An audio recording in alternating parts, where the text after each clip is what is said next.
live show number 256 of our episodic levels of years of happiness and joy.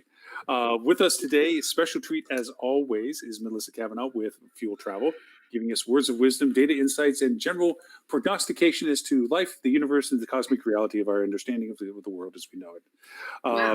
Yeah, well, nothing, no small feat for you. No pressure at all. No pressure at all. Pressure. Oh, good. Also with us is Mr. Ben Hanley with 3 and 6 Agency out of the strange place across the pond. Small island, can't miss it, just south of Ireland, I think. Yeah, you should remember. We used to own you guys. Yeah. We used to be connected in some capacity or something. Yeah, and you guys went downhill when we left. Yeah, well, pretty much, yeah. Right now, I say yes, we have. Yes, take us back, please. Wait.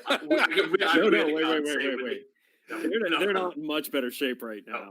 Okay, whatever. Okay. I was going to say, I'm talking a big talk, that guy. We want to join Canada. We want Canada to take us over. They're doing way better than we are. Even Scotland.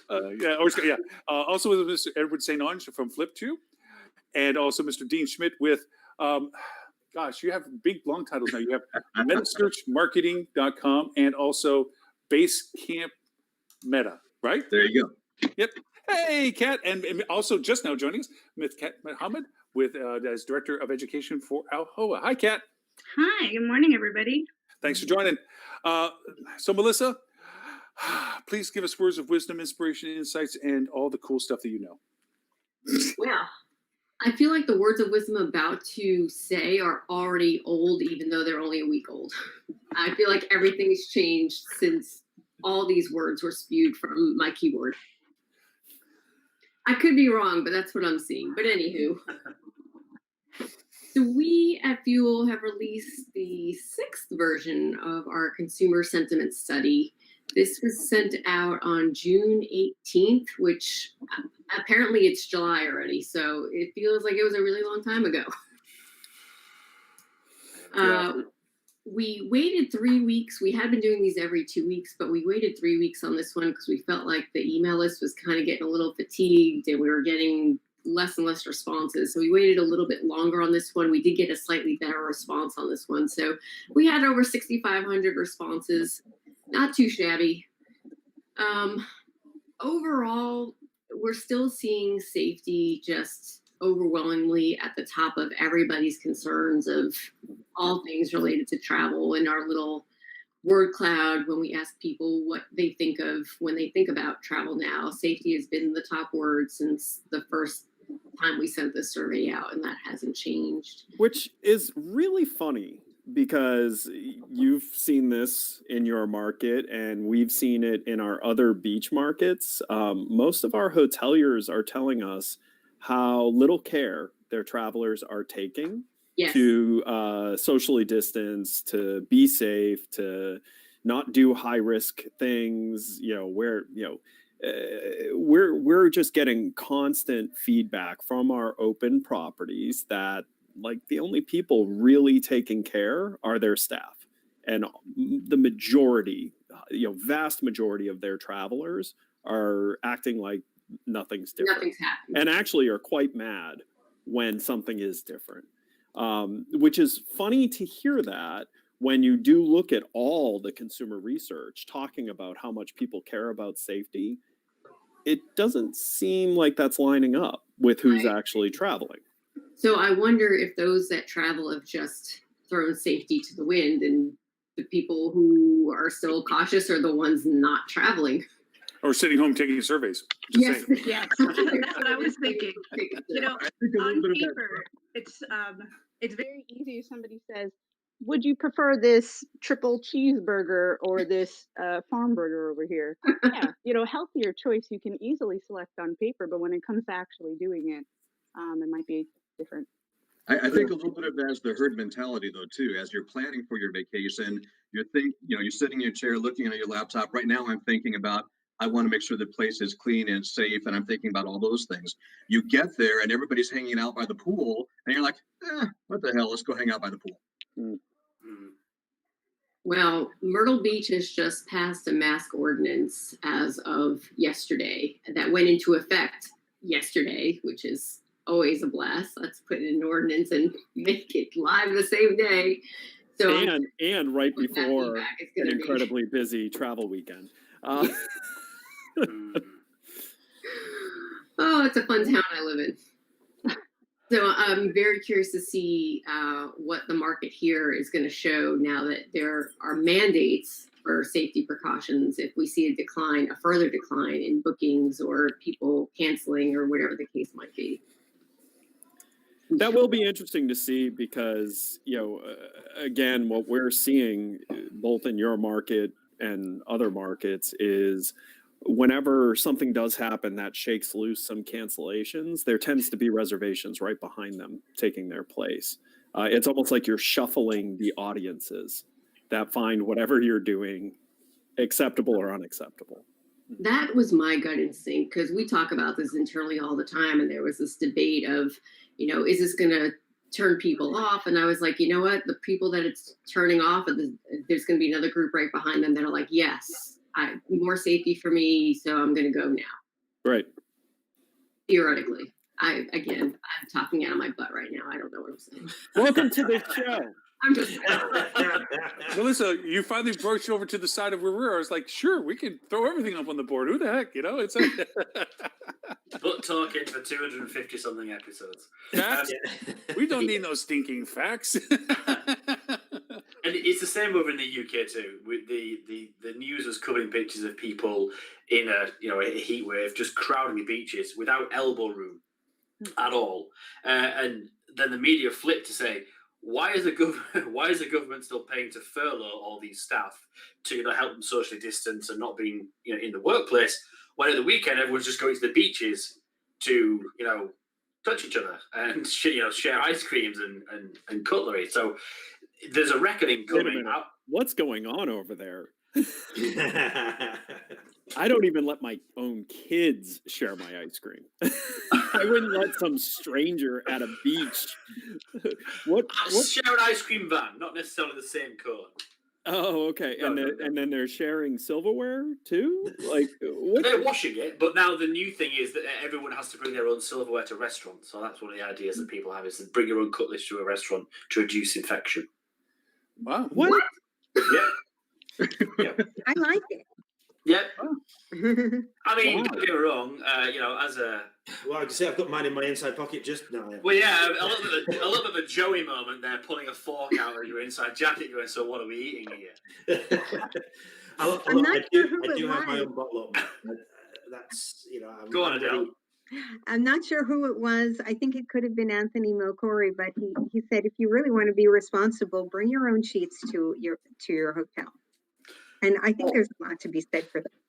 Yeah, You or know, just you bring really your own wanna feel sheets. But your what own about- bed, what or just about- stay home? Like, What about all of the studies now that have shown you're not going to catch it through touching things? It's going to be transferred through airborne. I think Lauren just said facts. We don't need those thinking. No. And for every study that says that, there's another study that says that it's going to live on the surface for 14 days. Oh no, they're saying it lives. You're not going to catch it that way, has been what the newer studies have been saying, which is sure, it's on surfaces. You're not going to get it that way. You're going to get it Are we through. back to the biofilm again now, Ed? Yeah, biofilm. Evidently, biofilm is not. It's gross, but evidently in this case, it's the least likely way you're going to catch this. But I it think is a really the matter of only way to be perception. completely safe is to find a nice spot outdoors to live with no possessions whatsoever. And then you will be guaranteed, as long as there aren't other people in your space, not to catch COVID-19. You've never seen summer in the UK. Unless everybody has that idea, Lily, and we're back to that beach thing where like, I had a great idea to come to the middle of, oh shoot, so did everyone else. Oh, well. Just don't touch my ice cream. From the whole convention, it got moved to virtual. We had so many surveys going out on the feelings, just to test the waters with our members and board, etc.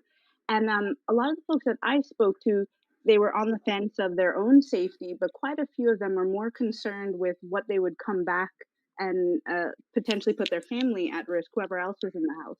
They were fine risking themselves. It was more so everybody else that they might potentially infect.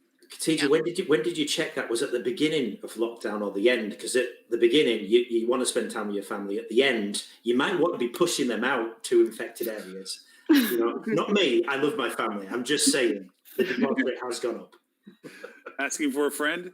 Yeah, that's the one, Lauren. I promise I won't use your name though.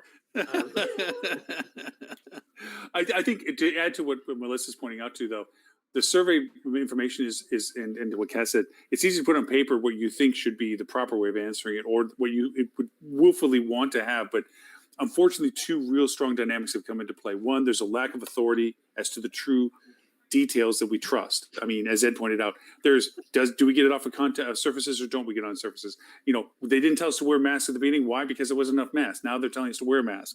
And now the mask situation has been politicized. Are you a Democrat or Republican? You burn your mask if you're a Republican and you wear your mask if you're a Democrat. It's God's will that we should not have masks, which I ask, well, in that case, why are you wearing clothes? Because God didn't make you with clothes either. But those go far too far.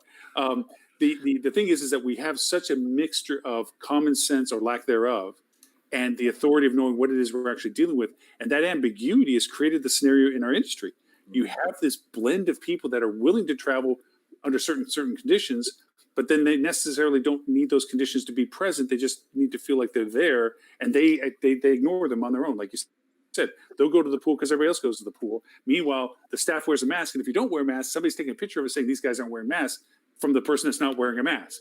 You know, so there's this mixture of how it actually is perceived versus the reality of its usability. And I think my favorite though is the people who wear the mask with their nose out. Oh yeah, that's a brilliant. Yeah. Like, you can find all sorts of great mask fails online if you're so inclined. I like the one that cut a hole in the center to make it easier to breathe. It's easy to get the beer to go, isn't it? I thought that was the lift up flap for the beer. And then put it back So down to make again. sure that Melissa joins us for volume number 7, I just want to point out this all ties back to question number 4. I don't know, maybe that's where you guys already were. But I really like that you guys included fear of other guest interactions and fear of the common areas separately from fear of the guest rooms, because I think that everybody's really been focused on guest room cleanliness in most of their marketing. Right. But in reality, it's the common areas and the interaction with other guests that people are more concerned about. So you will not hear a single hotel talk about the other stuff because there is no real solve for the other stuff. They can control the guest room. They can't control, the people roaming their halls. And, right. Yeah. Right. I heard that. They have to do more with the common areas. Yeah, the CDC is coming out with guidelines for elevators too. So I mean, as more time goes, more regulations. I mean, more than just hold your breath and wait until the door opens? Mm-hmm. I do that anyways in elevators. I always have. When there's over 3 floors, it gets a little challenging. Over That's why 20. you always look like you're out of breath, Ed. Yeah, because you look like you just ran up the stairs using the elevator. Right, and it's mainly because I had to hold my breath for the 17 floors that had 6 stops. Exactly. Just on the side note, just real quick. So I have a hotel in Vancouver that has multi floors and it has a very small elevator. And one thing that we did on the floors is every 3rd floor we put a water station and snacks in the stairwell, and they actually like them because some people don't mind shortcutting it. Not that they're going to come down all the floors, but they'll do 2. Remember the old rule in hotels? Was it the 1 up, 2 down at least for all staff? And you don't rather than use the elevator. Jump on the stairs and you go 1 up or 2 down if you need to get somewhere. Well, the guests, we're offering them at the incentive of saying, hey, if you do want to use the stairs for convenience, and we also, negative vented the stairwell so that it's a constant flow compared to the elevator, which it still has negative airflow, but it's smaller space. For those who like to kind of shortcut it down, we put little snacks and water stations, and they've been writing in their comments that they really appreciate that little extra. Hey, this is a nice surprise, nice touch. Thank you, Sam. So just weird little piece there. So now you should take pictures of the staff holding signs. You can do it, and you can do it. I like the Rocky soundtrack. Create your own Fitbit challenge for all your guests within your app. Yeah. But it's dividing hotels now, though, isn't it? Your differentiator used to be your amenities, your location, the thing that you were going to stay at, the hotel, the guests, the staff. Now, this whole the difference in people's perception as what is safe, what isn't safe. We've got mixed messages. Everybody, even people on this show right now, will all have different variations of what we personally will feel comfortable with. This is now becoming that hotels are having to pitch themselves somewhere in that spectrum. Are you completely blasé with the rules? Are you going to relax them? Maybe not blasé, or are you going to be uber strict and have the most cleanliness or absurd rules that you can possibly think of? And it's now becoming where in that spectrum is a hotel going to pitch themselves and position themselves? And well, I mean, only time is going to tell, but it's a really difficult one if you're a hotel owner. Well, it's interesting. So one of the regional marketing people that I work with quite a bit, they were asking me kind of my take on how should they present and market the new stuff they're doing. And I've given the advice to anyone who's asked that I think you should make it easily found to anyone who cares, but you should not push it. And they took that advice. So I asked him a few weeks after open, they've been running at capacity. I asked him to, look at how many people are actually going to the pages that explain it. It's almost no one. The fact, I like, realistically, I think the fact that they see an option for their, new cleanliness standards or however they labeled it is the checkbox enough. People don't care. People just, the people traveling right now don't care. The people that's the caveat. People right now. And honestly, I got to tell you too, I still think a lot of the people who say they care right now, they say they care because they haven't yet stepped out. Stuart's talked about this multiple times. The first time you went to the grocery store during lockdown, you were freaked out and hypervigilant. The 14th time, you were back to whatever. I think we're going to experience a lot of that, and I think it'll end up being a very small audience of people who hold on to this and really like it's important to them. And I think half of those people are because they're high risk, right? Like this is life or death for them or life or death for a loved one of theirs. But just human behavior is not to take care of yourself. I mean, that's why there's a diet industry. That's why there's, there's a vitamin industry. That's, people just don't do what's good for them. They do, what they're either used to or what pleases them. I would add to that, and this is something that's down to home right now down here. There was a lot of people that were just almost defiant in their perspective of this stuff. This is BS. This is a hoax, whatever their context of whatever their perception of it was, until it hit home. Down here, we're at almost 25% positive testing right now. So 1 out of 4 people are getting that are being tested are positive with this. And then a lot of very popular restaurants down here who have musicians and so forth. Well, the musicians got sick and died. And they were pleading out to the people that were there. I hugged you last night at Thursday at the Monkey Bar or at the whatever Backstreet Bar, and please go get tested. This is, and people from that have died. And all of a sudden, all the restaurants go, oh my gosh, this is real. Shut down. They can stay open. I mean, they close the bars, but they keep the restaurants open if they wanted to. They shut the restaurants down because there's so many people. And now it has hit in a way that people know somebody. And that's the other part of human nature, where when you realize it's not just what's being told to you, but you're experiencing it because somebody you now know has that happen to them. Now all of a sudden it's like, yeah. And that person was dang healthy in my mind. It was, I mean, I empathize, or they're a peer of mine or something like that. And now they're like, I could get it and it could happen that same way for me. The guy literally got sick on Thursday, died on Friday. And he saw hundreds of people. He's a musician, a very popular musician. At a bar, and then there was a band that had 5 pieces in it. 3 of them got sick, 1 of them died, 2 are in ICU right now. And all of a sudden people are like, oh my gosh, I was there. And now all of a sudden they're hitting the restaurant. The restaurant said, well, we're going to close down for a couple of days and clean up. Now all of a sudden people are going over, well, how are you going to reopen? Is it the same crew that was there when it was sick? Don't they have to be 14 days quarantine? They're asking those questions, And so there is a certain reality of HIT that they can see it all on paper, but until they see the mushroom cloud, then it's not real. Yeah. Agreed. It's a shame it has to get that far, but with all this uncertainty of lack of authority as to what really is and isn't happening, how it isn't really isn't happening, and the politicization. I don't get the doubters, like the ones who don't think this is real, like the one that think the Earth is flat and that. Well, okay, I don't get those. I don't get that either. Some of it has to be perspective, though, because I used to live in the Dallas area, right? And I would be very uncomfortable walking into a Walmart in the Dallas-Fort Worth area without a face mask. I could go to Walmart in the old days. Yeah, to be fair, I'm uncomfortable walking into a Walmart or wherever, right? At any time. Yeah, spandex was never meant to be used that way. I'm just saying. You can see it on the cameras. And there's very few cases around here. So yeah, around here, do I go to Walmart without a face mask? Yes, I do, because there's like 6 cases, and so it's a different perspective. Wait, So hang on, the sorry. outbreak is being caused by Dean. I just want that on the record. For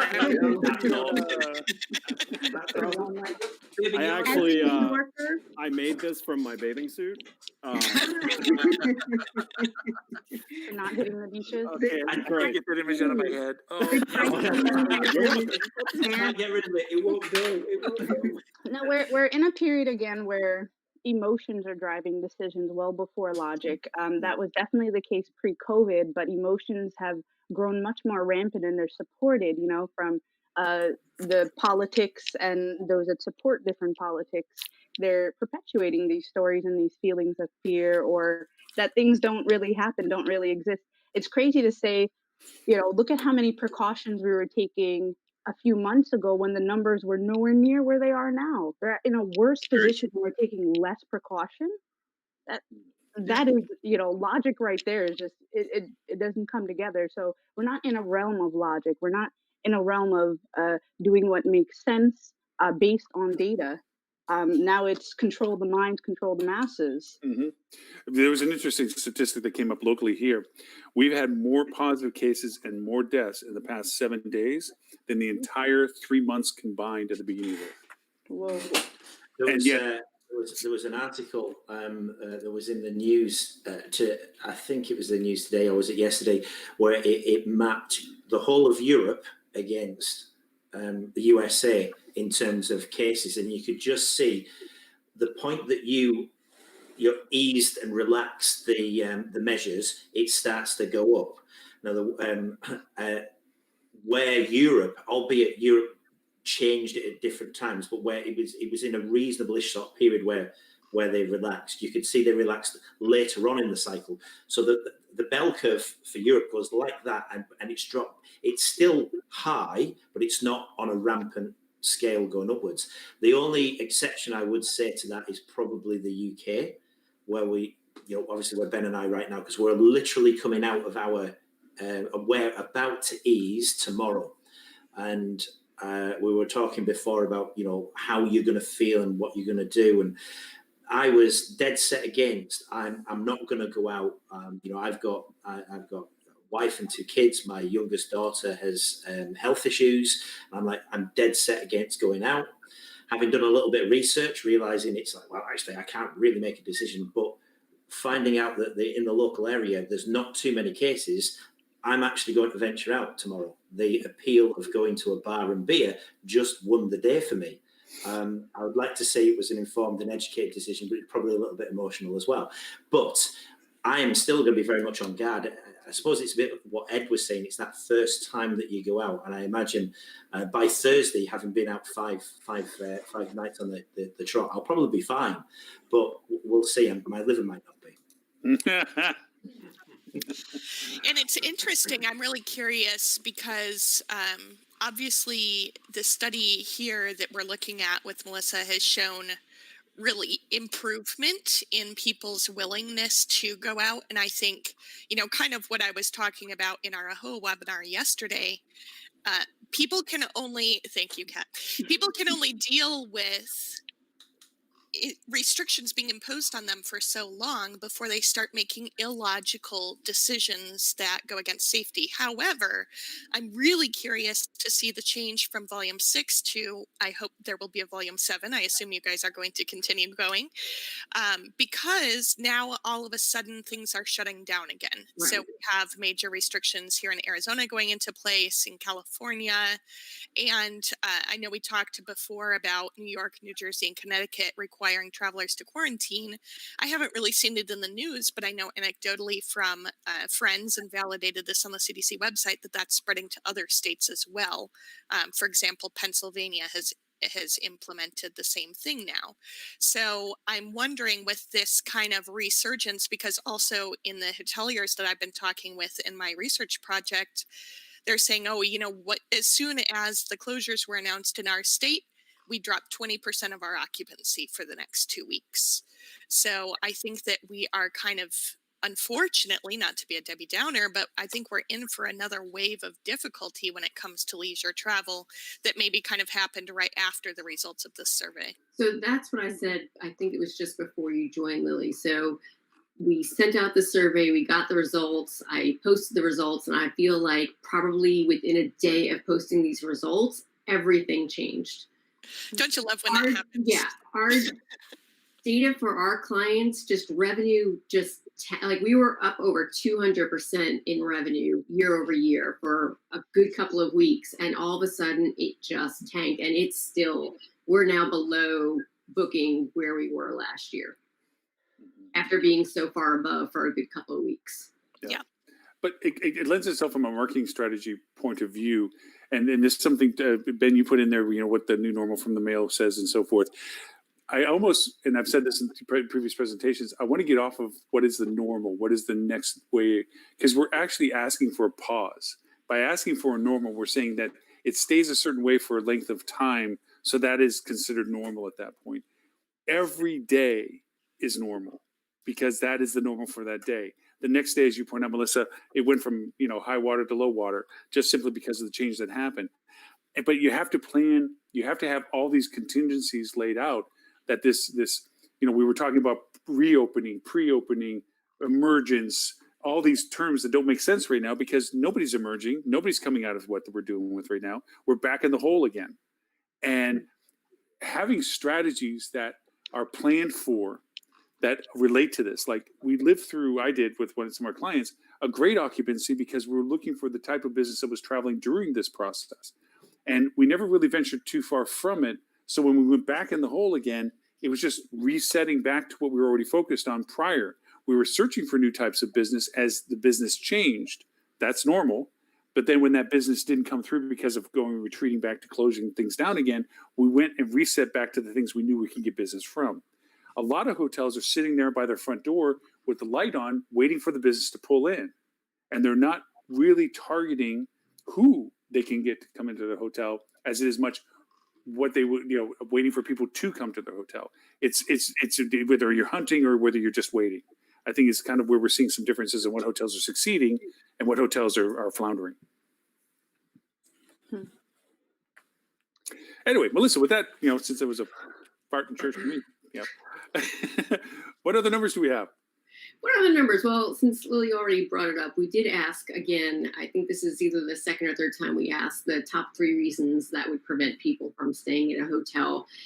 And on our last round, we had so many people write in that there was nothing preventing them that we added that as a choice this time. And so we, as of this data, we had over 30% of people saying that nothing is preventing them from traveling at this very moment. And even though fear of guest interactions and fear of common areas that have been the top 2 choices, that remain constant, but those dropped substantially. Fear of guest interactions went from 50% down to 41%, and then fear of common areas decreased from 43% down to just over 30%. So there was some drastic change in 3 weeks on this question. But again, this is already a few weeks old. So I don't know if I asked this question today, if these numbers are going to go back up. Yeah. Are you going to increase these to a daily survey, Melissa, where you publish? Yeah, I'm just not going to sleep. Follow along with Lauren, the norm of today. Yeah, the norm of It will be today. Yeah. especially interesting to see what these look like post 4th of July holiday weekend. Because, as we came out of May, came out of what should have been the school year, wasn't, whatever, there's a lot of pent up aggression, people that are just ready to get out. I've got to get the hell out of here. Memorial Day weekend, people left. They went to Myrtle Beach or whatever have you. And even into the early summer here, they started going out. 4th of July weekend, people want to go out. After we get over that initial high, does it take a nosedive? And does that then change things, especially as, let's assume that we're going back to school, knock on wood. What does that look like then when the school year starts again? Does that all nosedive? Because ultimately people need a reason to travel. You're traveling for business, you're traveling for leisure, whatever it may be, but there has to be a reason I'm going someplace. I'm not just going there because I like to look at the Holiday Inn, right? There's a reason I'm going there. And as soon as that, right now, that reason is I got to get the hell out of the house. As soon as that subsides, what replaces it? I think we keep shooting ourselves in the foot with these recurring holidays and the inconsistency of how we respond to them. Again, the politicization of wearing a mask or not wearing a mask. Down here, the confusion. For instance, the east coast of Florida is shut down. The restaurants are shut down, but the beaches are closed. So now over here, the wisdom of counties versus cities. The counties are leaving the beaches open for their access, but the cities are shutting theirs down. Parking for the city is closed to only residents, but parking for the county's parking is available to whoever wants to park there and pay for it. So there's going to be this huge flood of people that are coming from the East Coast that have nothing to do, nowhere to go. They're going to go over to these beaches like they did the last time that this happened. And they're going to flood our beaches, no social distancing. They're going to crowd. When they get kicked off the beach, because the beaches are, and picture how this is going to work. The beaches are open from 5 a.m. to 10 a.m., then they're closed. Then they reopen at 5 p.m. until dusk. So tell me how much fun that's going to be getting people herded off. And where are they going to go? They're going to pile up into the pools by the hotels. Because they already even said that when they interview people on the beach, well, when the beach closed, we're just going to go to the pool and have fun. That is not going to be social distancing. The hotels are sold out on the beaches already because everybody from the East Coast has already come over and booked. There's no centralized fireworks, but everybody gets to shoot fireworks off. The boats that are coming over are so profound that the boat ramps, there's no parking for boats and trailers. They stretch up to 6 miles away from the boat dock where they park. There's places that people will come over and literally park up into the front yard of somebody and leave the car. And even though they get a $200 parking ticket, they don't get towed because the tow people can't. If they max out their tow storage, they have no place to bring the towed car, so they can't tow cars after a certain point. So all they're getting is a $200 fine to them, which is like a parking ticket. So they don't care. And they're pulling up in people's front yards in the grass and just leaving the car. And the person's yelling and screaming at them. And they don't care because they want to get to the beach. They want to go do something. And it's this inconsistency of stuff that we're facing. And then all of a sudden we get this surge like we just saw from the Memorial Day weekend. We're literally in the hole because of that. We're going to be in the hole again because of July. It's going to come back around again. There's like a few other factors too to keep in mind. We're talking about from the industry side of things, flipping it to the actual working side of things. Like my honey, he works in the restaurant business, and his business, like many others, really struggled with getting staff back once that initial hit of COVID had furloughs and layoffs. So now he's faced with this, like what do they call it, like a fire drill of getting people in the door, and those people need money, they need work, they're lying about their symptoms, or people are bringing them in even if they have some type of symptoms, because you're still required to have full capacity here in Georgia and function normal. So how do you meet that demand? And people are walking in groups of 20 and 35 and looking for service. So there's that aspect. And then July 31st, that additional unemployment benefit is due to expire. So if that isn't extended, then the market is going to get flooded once again with all of these people that may have been vacationing, that may have been inside, but the opportunities for it to spread from inside where all of these tourists and people are traveling to is going to increase too. Yeah, and it's interesting what you're saying about the unemployment, because first of all, I have a feeling something's going to get extended, even if it doesn't look quite the same. I would be pretty surprised if the government doesn't pass another bill, probably 24 hours before the other one expires as it goes. But as I've been talking with hoteliers as well, that is one of the top 3 pain points in almost every market, that people are not returning to work because they're making more money on unemployment. So if they do extend it in the same way, it kind of hurts us on the other side, because there's literally hotels that could fill more rooms, but they're not doing it because they can't get enough hands on deck to turn those rooms over properly. Mhm. So if anybody has any major solutions to that problem, please hit me up, because I have a lot of people who would like to know about that. No, but I can give you a couple of solutions to if somebody parks the damn car on your lawn. That for me is a perfect time for a little bit of gardening. Maybe turn the soil over 3 or 4 times. Spread some muck around if you've got it. Fertilize the soil. That would not fly in the UK. I'm Oh, not God. saying I've ever done this, Ben, but also if you take mini marshmallows in the summer heat and just line them up on the top of the windshield wipers. Ooh, I like that. Lily! Ah, Damn! Right? wow, Do look not at mess. that. Lily, Useful tip today. wow. That's a useful tip for the. Do not mess with the Don't muck. park it. Yeah, don't park in So, her yard. Good I, job. I had a fun question for you guys. Has anybody, I know somebody had mentioned, I think it might have been Ed, the mask fails. Have you seen anybody where like, whoa, I wish I could be as good as you? Like I saw this lady running uphill with her mask on. I was like, no, I'm just going to sit down. It was just too much to watch. But I have turned into a mask fashionista, though. I have masks for all occasions. I have my Darth Vader mask, as I affectionately call it, because it has double breathers and a strap that goes around behind my back, so I look like, I can sound like Luke, I am your father. And then I have a fabric mask, which is for social engagements outside, where I'm going to be outside, and I just need the mask for something to look good. And then I have my other mask, which is a thick cotton one with a single breather that we have the physical therapist come in, that has a carbon filter and stuff, so it's a little bit more healthier. So I have masks for all occasions now. I'm going to go over and start getting some logo masks. Y'all might be receiving some in the mail. Just saying. They'll all be pre-tested. Is it a mask that says? Is it a mask that says like hospitality digital marketing, or is it a mask that's just your face here? Oh, If I with the mouth if I open. if I had like the bottom half, and we all turned up with just the bottom half of Lauren. I'm writing that down. would I be am writing that down. amazing. Hold on. I'm going to make that. And that's the Lauren, next the video. term you were trying to come up with was mascanista. Oh, okay. That works out better for me. I like think my that's word, already but I'll take taken. yours. I think that's taken by TJ Maxx. No, that's maxanista. It Uh, should be mascanista.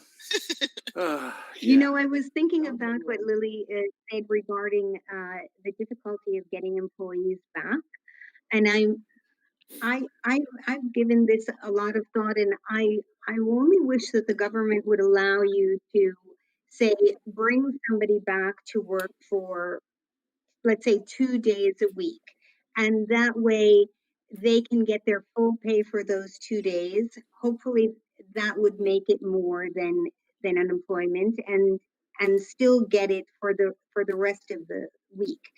But I feel like even just to come in for 1 day, it messes up their entire unemployment, including the $600 extra. I think it. I just don't think that it's organized properly, and they did it to be quick, but it's been 5 months now, so Right. they should have rethought it by now.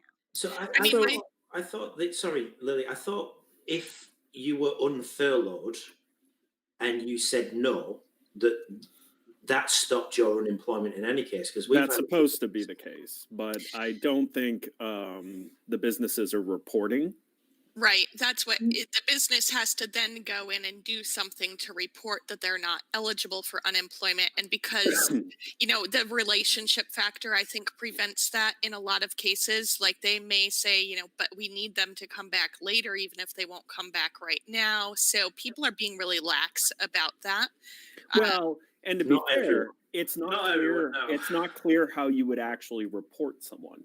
Right. Because even on the Paycheck Protection Program, you can report that you attempted to bring an employee back. It's written that you can do that, and yet there's no way to do it. Right. And who really wants to hurt their employees? Right. right. And I to think be of a honest, couple of it's companies. not. I mean, if you've got a housekeeper who normally their take-home pay is, let's say, I don't know, $450 a week, and now they're making $750 on unemployment, I wouldn't go back either. That would be the wrong decision for me and my family when you have an opportunity to sock away a little extra money, because we don't know how long this is going to go. So I think that employers, although they're suffering from employees not coming back, they are also, it's almost a humanitarian thing. Well, and it's not just like your standard employees, it's your seasonal, your interns, your like there are entire areas in like state parks that are 100% staffed by volunteers that travel in and live for the season. They can't do that this year. So that there's all sorts of dynamic challenges right now for different destinations on staffing. Yeah, I know that from clients that I have restaurants in the San Antonio, and San Antonio is one of ground zeros as well. They just mandated all restaurants have to be closed for nobody in the interior. One of the solutions was that he didn't bring them back, but brought them back as ad hocs. So they do deliveries, pickups, things like that, and work that way, so that they didn't go back onto payroll, so they're able to stay unemployed, but they were able to, as long as they didn't go up to a certain threshold of income, they were able to do some sidebar work. So at least giving some money back to what you literally said, maybe a couple of days, or Adele, I'm sorry, a couple of days worth of work in essence, without necessarily violating their unemployment status. Yeah, because when the hotel is not performing at optimal levels anyway, maybe they only need their sales and marketing coordinator to come in one day. Right. And it helps everyone. So as the obvious vice presidential pick for Ed's presidential ticket, I've put a lot of thought into what our policy is going to look like around this. Your platform? Your platform? Yes. Okay. But no, I think that it would make a lot of sense, because obviously there is a greater need for greater unemployment right now. So that it's a good thought, but capping that at 75% of their regular earnings, I think provides incentive for them to come back to work. And, maybe even then making it up to $1,000 a week, because there's plenty of people who are making $75,000 or more and have expenses around that the unemployment is barely going to touch what they need, but still capping it at that 75% or even 60% mark. Well, and most unemployment offices have a reporting functionality that they normally use where you prove you've looked for a job. Right. You could easily implement that you need a letter from your employer that you're either permanently laid off or you're on furlough and you have not been asked back yet. And that would allow you to have an exception for a greater benefit. Right, exactly. So I think that it's really, and actually in Arizona, they've waived entirely the section of "Are you looking for work?" which I don't necessarily agree with, because there are other jobs that you can get. So as long as if you're getting a job that's significantly less, you can still make up the difference in unemployment. I think it's good to have people out there actively looking for work. It's good for mental health. It's good for a variety of reasons, the economy in general. If they can't find something, then fine, that's fair, but people should be actively looking for work. And I think that's one of the big loopholes in the current unemployment issue. I do think, though, with some of the unemployment, the offices that are handling that, they've been hugely overwhelmed. I've heard stories of people who were furloughed weeks ago, have only just recently started getting unemployment, and it's not going to be backdated. So they effectively were furloughed by the company and went without salary, without unemployment, without any money coming in for a month and a half. Right. Florida's the poster child for that. Florida has been the poster child. They literally, there have been people who've been unemployed for 90 plus days. And then when they finally got to, and some still haven't, got unemployment, which is the lowest in the country, one of the lowest in the country. Ed can tell you that. They were also denied. What are you saying? I've never collected unemployment. No, but you were the one that pointed out the fact I've never been employed. That's true. Oh, you're unemployable. Let's put it that way. I am unemployable. You're unemployable. But the idea that they couldn't even get back pay for the times that they were out. No, they're doing back pay. No, they're still having problems with it. There's people getting denied on a regular basis. They're supposed to be doing back pay, which means eventually you will get back paid. But the Florida unemployment system was designed to be incredibly difficult, near impossible, to discourage people from using it. And it bit them in the butt in this specific instance. I think they went through a system change as well midway through the crisis, and we've all kind of worked in IT or worked with computer systems. You know, the worst possible time that you can make a change is when you've got a rush of people coming to your website, and it just but to be fair, I mean, it was something like $80 million to develop a non-working architecture. I think I want to go into government contracting. I could do it for half that. I could do it for half that and make it work 5% better. That's right. So I want to throw something towards Melissa that just is a byproduct of what's going on right now that might be possible to be brought into the dialogue of future tense surveys. With the U.S. being shut out on international travel because we deserve it, and Russia and China as well, and so forth and so on, the scope of international travel is going to change even for the short term. It's like a race. We're not in that race right now.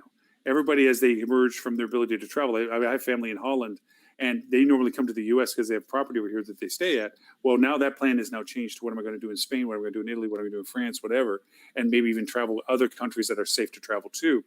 That dynamic is going to change for at least the rest of this year. Possibly as an impact of future tense because of the discoverability of people saying, hey, I don't have to go to the U.S. next year. I kind of like going to Turkey because it was an all-inclusive resort or whatever. And I didn't think about it before because I was forced to do it this past year. So is there a way to somehow engage the survey participants as to future tense international travel? I know you have a lot of domestic survey people and not so much international audience, but I know you have some, I imagine. As to the perceptions on their international travel preferences going forward. Is safety of the traveling destination now a part of the consideration process? Is there an exclusion? Do they feel that they're going to be less likely to travel internally? Whatever, I don't know. I don't know how to phrase out the variations to the questions, but it is going to have an impact. It's going to have an impact on U.S. people being able to travel, which for the first time we're actually limited. Usually we're the ones that go rocking around going, the ugly American tourist. We don't have that anymore. I mean, the current climate of the U.S. has me in a weird position because I have a rule that I don't go to places that are in like volatile, almost wartime type situations, and the U.S. is kind of there. You live there, right? So I'm trying to and they won't let us go anywhere. So we've turned into the meth house. We've turned into the meth house. I'm already starting to look for how to apply for refugee right? Status. I want to go to New Zealand. I want to go to New Zealand really bad. Yeah. And interest in this is going to be one of 3 and 6's things, right? Refugee status for Americans who want to come to the UK. We could definitely branch out into that. Experience that could be very lucrative. But I wouldn't advise the UK at the minute. We've just locked down. What we're playing now is biological whack-a-mole. Yeah. So our government, our shaggy-haired PM was like, oh, there's a terrible situation in Leicester. So what we're going to do is lock down Leicester. And everyone sort of went, well, Leicester? Like Leicester, or Leicester, the outlying area? Oh, just Leicester. Okie dokie. So you've got questions. Just lock it down. So you had these articles on the news where there were people on the street on a row of terraced houses, and one guy was like, I'm locked down. And his neighbour was like, I ain't. Because Boris said the line stops there. So you guys can say that, you dirty, infected biofilm carriers, whereas I'm off to the pub. And what they're doing now is they're stopping people and getting them to produce driving licenses to prove they're either from or not from Leicester. Because one guy, this is brilliant, this is the British way of thinking. One guy hired a coach to take his entire street to the next city down to get plastered tomorrow, to have a drink tomorrow, when the pub's open. And the cops like, you can't do that. And the government like, you can't do that. I said, well, why can't I do that? Leicester's locked down. I'm leaving Leicester. No, that's not the point of a lockdown, you buffoon. So, to summarise, Lily, the U.S. will be hold my beer. We have kids that are having parties to whoa. COVID-19 parties. Please do not refer to Alabama as the U.S. I think everyone in the world Suck it up, Zenon. can Those are your agree people. Those are your that people. Alabama should not be what we use as an example of But the there's a U.S. song about All I'm national saying less is- weather. Come on. I'm telling you, though, now that this has gotten out there, it will become a national trend. And if you don't believe me, just Google Tide Pods and Yeah. see Right. what comes up. I still wish. How about Clorox injecting while we're at it? Yes. There's enough dumb people around here. But I think, Ben, to your point, it's nice to know that good old Boris is taking cues from the U.S. in how to do a lockdown effectively, because essentially that's the same thing that's happened here is, hey, everybody can make their own rules based on their own locality. And I've been saying from the beginning, if we had shut down as a country with the same rules everywhere, strict quarantine rules in the entire U.S. You would have the government overthrown. True. Yeah. But for 30 days, if we had been able to accomplish that, that would have eradicated most of this. Agreed. The problem is, and the UK generally has the same problem, is governments that allow freedom Right. have this deep-rooted issue where they can't actually force the public to do something without fear of the public immediately rising up and pushing back. Yeah. It's and like the whole idea of pre-announcing a lockdown, I mean, that's asinine. Like, you literally should roll military in and lock down. Sorry, you're here. We're locking it down because the nature of this thing is if you're here, you're likely to have it, no one in or out, right? That's how it should work. But in free nations, you can't do that. Because what will happen is not only the people who were locked down will riot, the people who are in fear of the government doing the same to them will also do that. And I'm not just talking about the crazies. I'm talking this would trigger, middle of the ground people to even be greatly concerned that the government is overreaching what it's allowed to do. And that's actually the systemic problem of a free government. So the only governments that can effectively handle this type of situation are governments where the people are not free. Well, I'll lean a little bit on Lily's side to this too. But lack of central authority on this conversation. And I won't say common sense because it's not common and nobody has much of it anyway, is the idea that even statistically pointed out that if we all just wore masks and not politicize it, if we just wore masks from a financial point of view, we're $5 trillion ahead because the economy would be able to function, to your point, Ed, in a sufficient way. It would be volunteered that we would realize as a community mutual safety. Yep. And if we simply complied with the aspect of making sure all of us are a participant in this, in a free will society, then we should do this. What has happened is the lack of clarity of leadership, the lack of consistency as to the decision process, the diversification of response, and all the things you pointed out clearly has created this ambiguity as to whether I'm on one side of a view versus another side of view, simply by doing precautionary things that scientifically have pointed out are beneficial. How beneficial? Sure, we can talk about that all day. Well, but and the beneficial. cat out of the bag with the mask thing is the problem that they could not say. They had to, and if you look, the government really in the early days of this were like, nah, masks don't do anything. They were actually super downplaying masks because there just weren't enough and they needed them. Right. That wasn't ever necessary because people knew how to make a mask. You know what? I have sitting next to me right here, this scarf. Sure. That would have been better than nothing. Everybody has a sock or a pair of underpants or a scarf in their house or that they could any have other made piece of fabric that isn't gross. I was going to say, you picked two of the worst things. I don't want to. I hate it because I've seen They have cat litter videos box of how to liners. put a sock into a mask. And now Michael's and Joanne's fabrics are like, yes, please keep going. Make your own mask. Actually, But no. imagine what it would be if Governor Cuomo was president and just talked to people with facts and common sense, as you said, that is so uncommon, and just said, yeah, you may be free to do what you want to do, but isn't this what you want? And that's why, you know, we got a lot of compliance in New York. Mhm. I'm going to share what is going on in my own neighborhood. So I live in an HOA community. We have a pool that is not opening this summer. And the community is at war with each other because in order for our pool to open under the letter of the law of the governor's executive orders, we would have to pay multiple staff members to be at the pool to clean up after every single person touched a door handle and all of the chairs and tables and everything else. And there's no way we can afford to do that. And the HOA board and can be sued liably because if somebody gets COVID, somebody's going to sue. The amount of controversy over this pool is, in my mind, insane. People are so angry about their right to this pool. And also, oh, if the pool's not open, we deserve money back on our fees for the year, even though, you know, the pool still has to be maintained. People are out of their minds. Which is even funnier because it's your pool.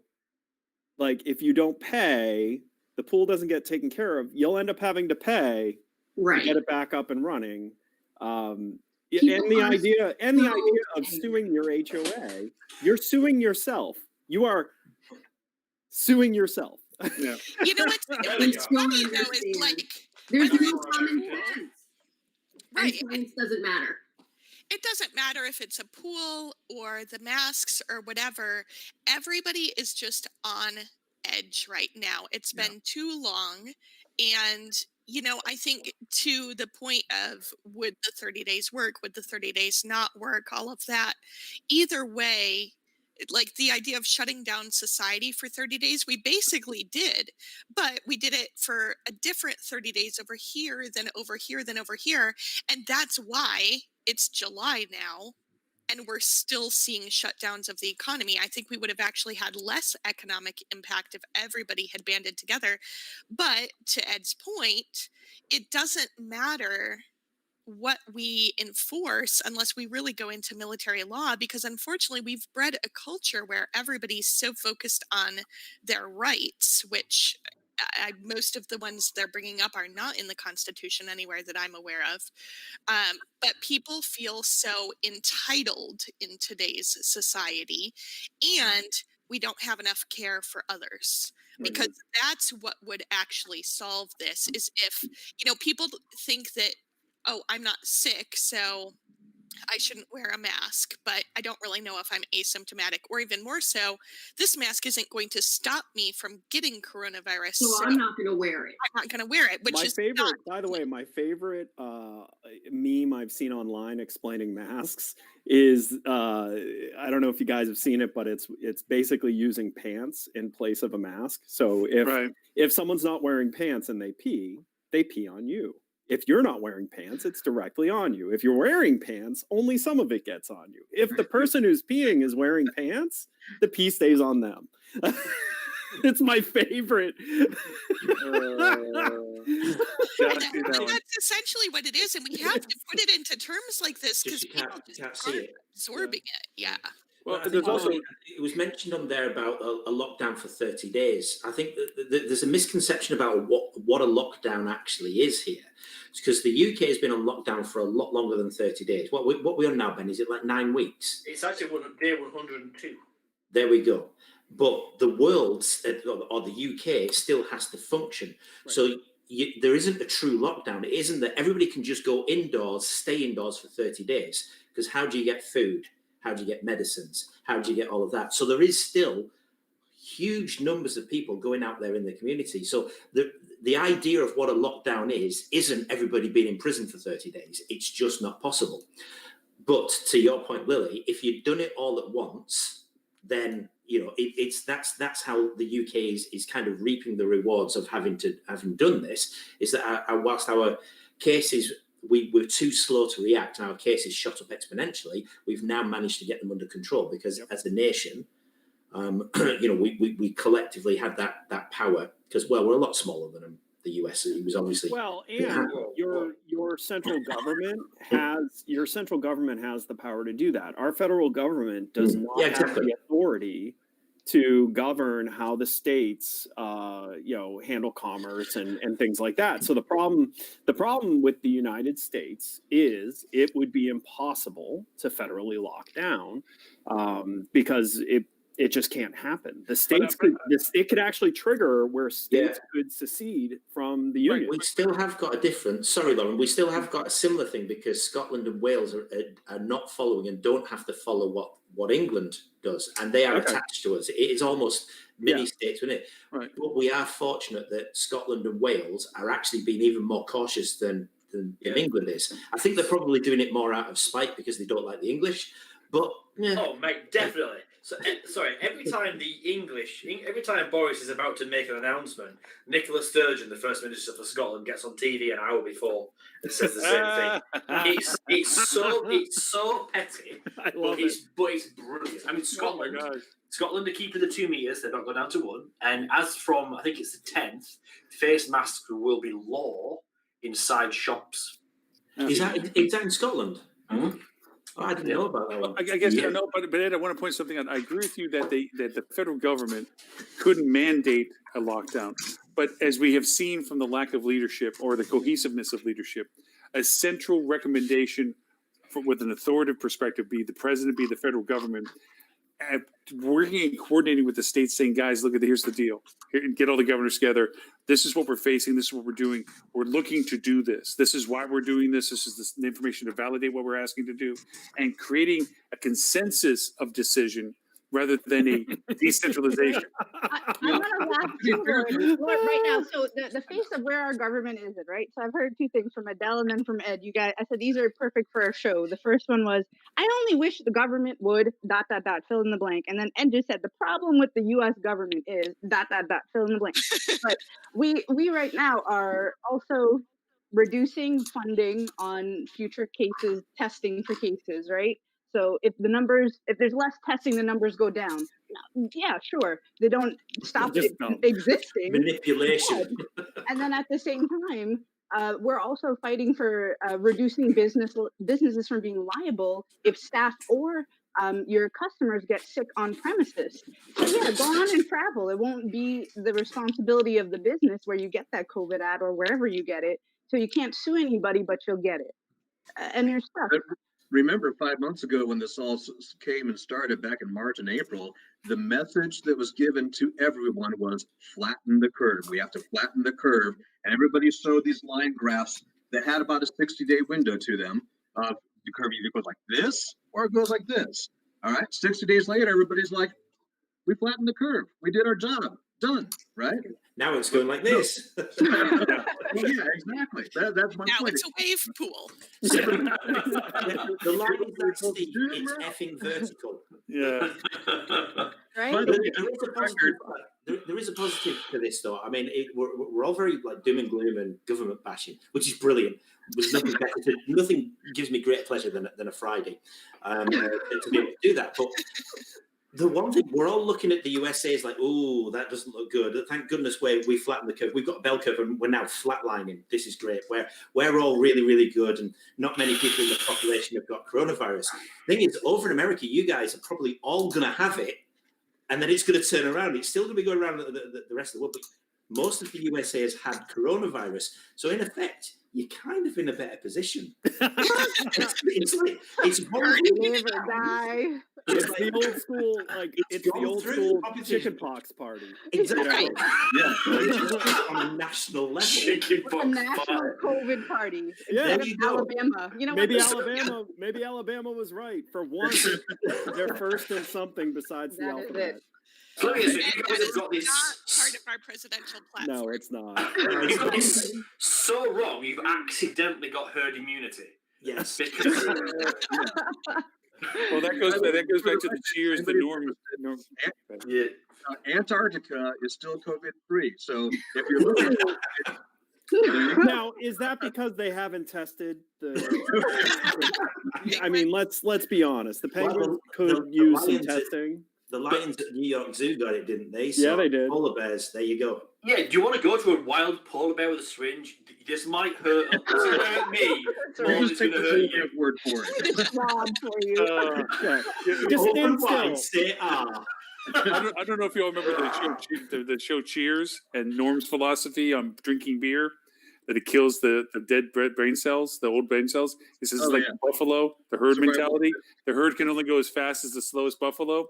So the slowest buffalo, by getting killed off, the herd can go faster. Well, beer does that for your brain. It kills off your brain cells that aren't working as well, so your brain actually gets faster. That's why you know everything when you get drunk, because it killed off all the dead brain cells. Sounds like the In a theory of way- alcoholic. It sounds in a way what you're saying, Tris, is that we're kind of doing the same thing as a country. We're just killing off the slow brain cells. Oh God. We're draining the wrong swamp. That is what is happening. Yeah. Basically, So- yes. So all of this celebration of all the wonderful things that are America before its birthday, special edition of hospitality marketing. None about. Oh my I'm God. going to be interested to see over the weekend how the bump in fireworks related injuries are going to skyrocket, because most of the big fireworks displays that areas do have been canceled. And so all the fireworks stores in this area sold have out. completely sold out because people are going to DIY their fireworks. So I can't wait to see how many fingers get lost this weekend versus normal. By the way, when handling fireworks, open hands save fingers. Yeah. How many houses This burn is down? commercial from Ed St. Orange. Yeah. Exactly. I can actually remove my thumb. Let's put it this way. Stumpy's going to be a new nickname for a lot of people after this weekend. Well, I can tell you one thing that's happening in my neighborhood, which is that leading up to all the fireworks being canceled, and this has been going on now for about 2 weeks. Every single night, there have been short bursts of fireworks in our Same here. neighborhood. Yeah. And Same. one thing that it will cause, although I don't intend to lose any fingers because I'm not a big fan of setting off my own fireworks regardless, but I may need to get a therapist for my poor dog who is now scared of the outdoors as soon as it gets Yeah. dark because Mhm. she's so terrified of fireworks. Is this Yep, not so a does. thing though, Lily? Like the 2 weeks as we lead up to bonfire night, Guy Fawkes, which is when we traditionally we set off fireworks and not And from we the sort of UK. celebrate, people trying to blow up our government. Yeah, that's what it. Yeah. Got it. That's the thing you want to celebrate. Let's be honest. We're back to You that guys should try it. fireworks. It's really Yeah. easy. Yeah, it wasn't even successful, but because he tried it, God loves to try it. So we have for like 2 weeks before, kids, whatever, they're all setting off fireworks, they're getting hold of them, and you can just hear the bangs and going off. Is that not a thing before Ungrateful Colonial Day? I mean, Lily lives in the desert, so fireworks are just ill-advised in general. Right. Here in the tropical climate of Florida, that also is rich in Latin cultures, fireworks are almost year-round. Pretty much Christmas, New Year's, a couple of other holidays I'm aware of, or just random reasons to set off fireworks. The 2 weeks leading up to 4th of July, it seems like it's always fireworks. See, I feel like I'm in a better place being in Florida than I was when I lived in Texas, because in addition to fireworks, we have the daily reminder not to continue to shoot your guns up in space because bullets do come back down.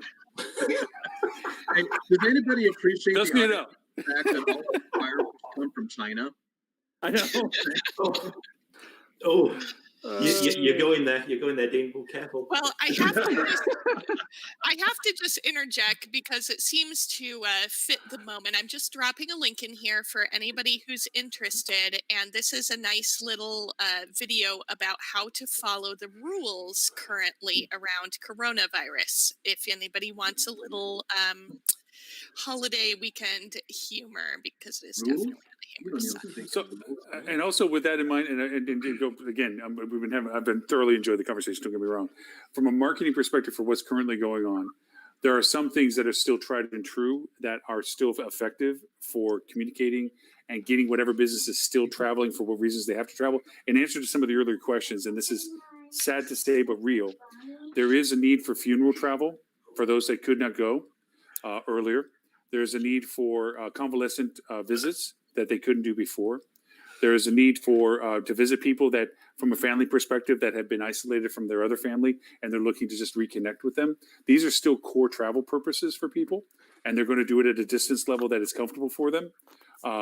There's also the fact that we have been adding additional content beyond the protocol changes. Hey, there's the executive producer for today. She's speaking more sense already than any of us. Right, exactly. There's the, other than just giving videos of what has changed in the hotel for people to know what to expect, we've also been really doing good showing local information, communicating via social, via the content on the website, putting the content on the website on orphan pages on your website, if you have the capabilities of doing that, which is talking about the local destinations that are open, the local restaurants that are, as to what their service levels are, whether it's lunch, breakfast, dinner, delivery or pickup, what to expect to do those things. But we're stealing that data and putting it on our websites. And then we're referring to it on our social postings. Reallocating. Right. Well, reallocating assets for the self-improvement and the actualization process. Yeah. Right. So Marketing. Yeah, marketing. So doing those things have really been beneficial, because as people do the exploratory, knowing what they do before they travel, it's helped them in their process, because then, of course, we're giving them still a trigger to purchase in that process, like the book. We're not offering special discounts or anything. We're just saying, here's a vehicle that once you feel satisfied with the information we provided, you're willing to go over and make that choice. And here's the button for it. And that's helped.